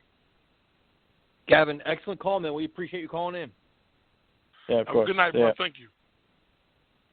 All right, Tyrone, apparently we're going to bring on Justin next. I guess Justin's got some hot takes. Justin, what's up, man? What's up, fellas? What's going on, bro? What's going on? What's happening? Let's go. What do we want to discuss? The positives? Let's get into the positives. I mean, I think we're all in agreement with this coach. I mean, if you don't like this coach, we got problems. He's the opposite of Adam Gase. I mean, players like him. He's fiery. What's not to like about this guy? What are the negatives? So the question. The negatives is let's pump the Deshaun Watson talk because the dude hasn't waived his trade clause. So I think we're getting way ahead of ourselves with this Deshaun Watson talk. That's your hot take? I think we're looking forward to happiness. And I think too with Deshaun Watson, I don't think these people are looking at it correctly. I think Jamal Adams got 2 first-round picks and a third-rounder. To think Deshaun Watson is not going to get at least 4 first-rounders, I think is ludicrous. I think the only way he's going to get a less package than that is going to be if he, just causes drama and says, I'm not playing for this team. That I agree with you, Tyson. But I don't know about that. I don't know. My thing is, what is the compensation? That's where it comes down to. Yeah, I mean, Tyrone, I'll speak for myself. I'll give up 4 first-round picks for him. I can give a shit. Fine, man. 4 first-round picks, 5 first-round picks, and Quentin Williams? 4. No, I'll go 4 first-round picks for him. And Quentin Williams? Yep. I never said Quentin Williams. I just said 4. I just said 4 first-round picks. No, thanks. I'm good. Nope, that's too much. Yeah, but see, though, but just listen, man. You know what I'm saying? You got to also look too, though. Houston don't have a lot of leverage.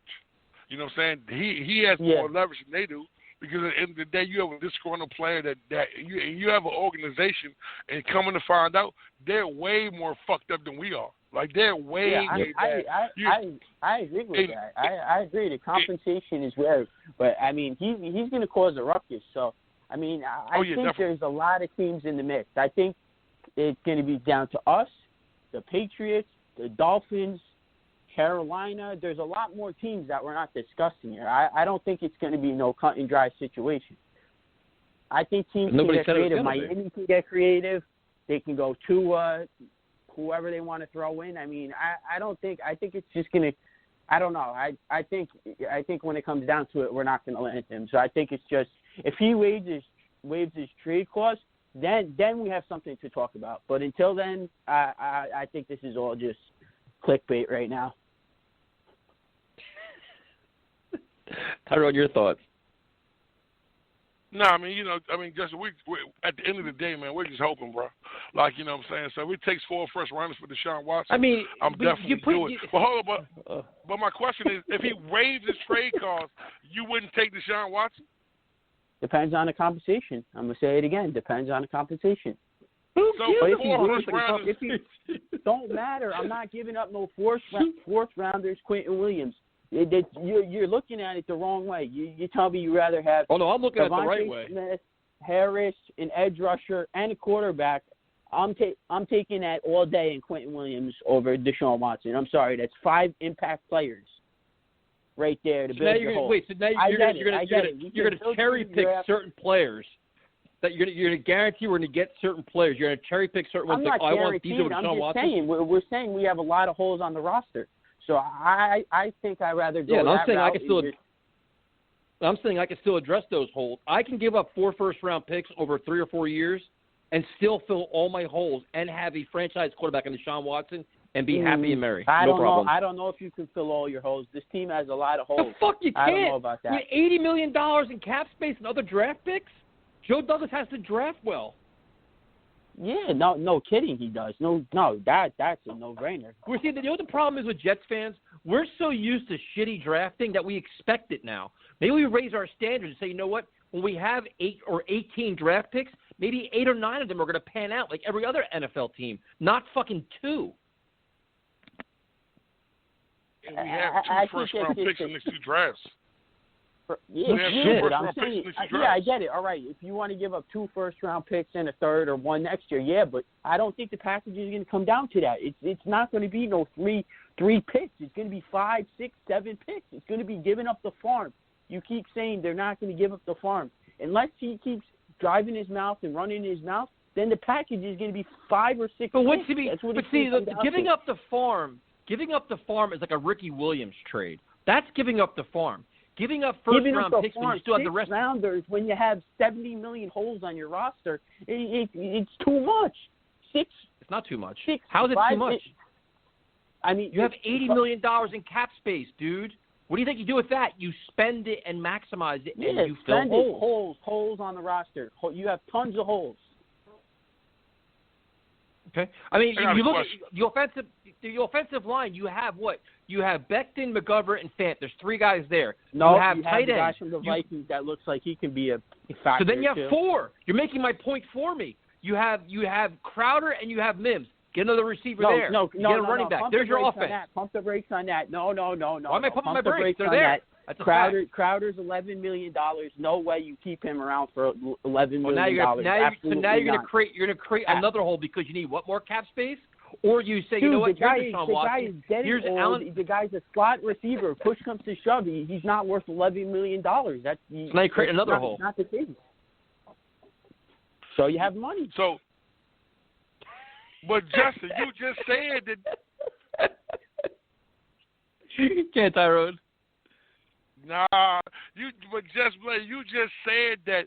Tyson just said that we have $80 million, so you cut Crowder, then you got $90 million. So you sign a guy like Allen Robinson. No. You draft a young receiver, right? Marcus May's going to get paid. There's guys on the roster that need to be paid. It's not no $80 million. You can create more, but you still got to pay these guys to re-sign them. To not create more roles. Justin, how many people on this team do we have to sign free agent-wise? Who do we have to sign besides Marcus May? Two guys. Who is the 2? Marcus May and who else? What do you mean? Marcus May and the freaking Marcus May. Well, now I'm just all over the place. Marcus May and Brian Poole, obviously. Brian Poole. I think we all agree that we need to sign both. Brian guys Poole's back. a priority now. Brian Poole's a priority. What the great fuck slot are we talking receiver about until here? he got hurt. Yeah, This is that's some a fucking priority. nonsense. Yes, it is. Absolutely Jesus should be. Christ. Absolutely. And he's if Brian Poole gonna break the bank, but Brian Poole's gonna break the bank though. I mean, Brian I'm Poole's just gonna break saying, the if bank. you get rid of him, that's another hole. This This guy, you still have to pay. Brian Poole is not a priority. I mean, so Brian, I don't know. hold on. Yes, so he Brian is. He made like $4 million this year. So Brian Poole and Marcus May's gonna cost us how much, Justin, to re-sign both of them? Who knows? But you're not creating more holes. That's fine. But it's so, not 80 Justin, million drive. You don't know what these guys want. What are we doing here?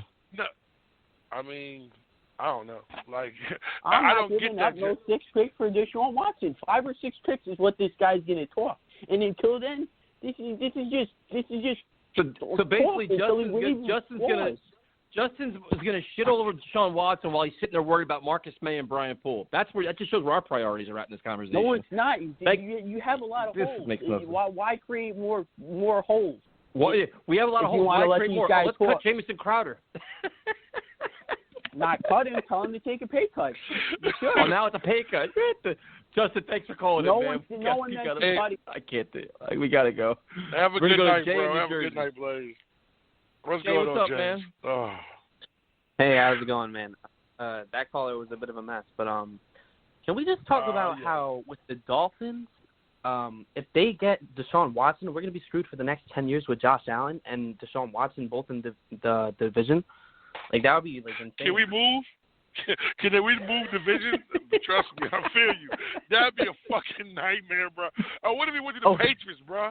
Fuck out of here, bro. Fuck no. Shit. I feel you. It'll be a mess. I think the Jets have to do whatever the hell they can to get Deshaun Watson. Like, honestly. Like, all right, even if we don't get Deshaun Watson, there are, like, other avenues like that we could take. Like, we could get Zach Wilson. We could draft, like, in the first round. But honestly, Deshaun Watson's the safest route that we could take. You know what you're getting in an improving commodity. And honestly, like, we've never had a franchise quarterback since Joe Namath and Vinny Testaverde, you know? Like, it's just, I think it's the obvious thing to do, you know? Yep. No, listen, we completely agree. Bro. Jay, we got to wrap this up, man. Thank you for calling, and we appreciate it. Hey, have a good night, bro. We're going to go to Carlos. Carlos, you got about 2 minutes, man. How you doing? Okay. Carlos. I'm doing well, boys. Honestly, as entertaining as it is, you guys need a bona fide call screener because some of these takes are beyond me. so I'll keep it quick. I really think people fail to realize that the cap hit for Deshaun Watson would only be $10 million this year. So you can, again, fill those holes. But I think they also fail to realize you have multiple first-round picks for the next couple years. So you're not giving up the farm. Maybe you're giving up a chicken coop. Yep. So I think it's pretty much a no-brainer that, again, that's if he wants to come here, that it's not as big a price as some are making it seem to be.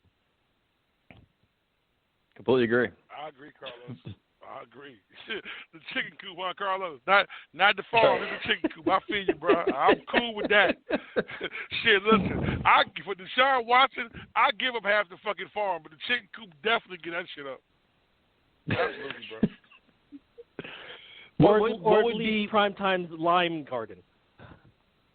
But what would be your offer? Like, what do you think is fair compensation? Are you seeing it being 4 first-round picks? Do you think that's where it's going to end up, or what do you think? Well, refresh my memory. How many first rounders do we have from Seattle for the next? Is it just 2 or 3? 2. It's 2. It's 2 this year. We got 1 this year, 1 next year. So I give us 2 first rounds this year, 2 first rounds next year. So give them Seattle's. Basically, we're trading Jamal Adams for Deshaun Watson. I don't see a problem with that. Bingo.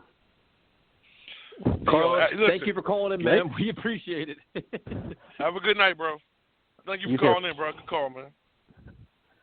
We apologize to whoever we couldn't get on. We did the best we could. Our calls were out of control. Tyrone, you got 15 seconds to share your thoughts, whatever you want to say. Hey, man, it was a great show tonight, man. Everybody agreed, but Just Blaze. Deshaun Watson, baby. Let's do it. Let's do it. Thank you, everybody that's been calling in, tuning in at Talk Jets Radio, Instagram and Twitter. Let's Talk Jets Radio on YouTube. We will broadcast something on Thursday for the press conference, shit like that. Have a good day. Stay safe, and we will talk to you next week. Later, Tyrone. Have a Hollywood. good night. Yo, whatever, man. Whatever, Mr. Tyson. Hollywood. So Hollywood in the building, baby. Showtime, man. You guys That's later. you, baby. Showtime Tyson. Good night, bro. Have a good one, man. Go.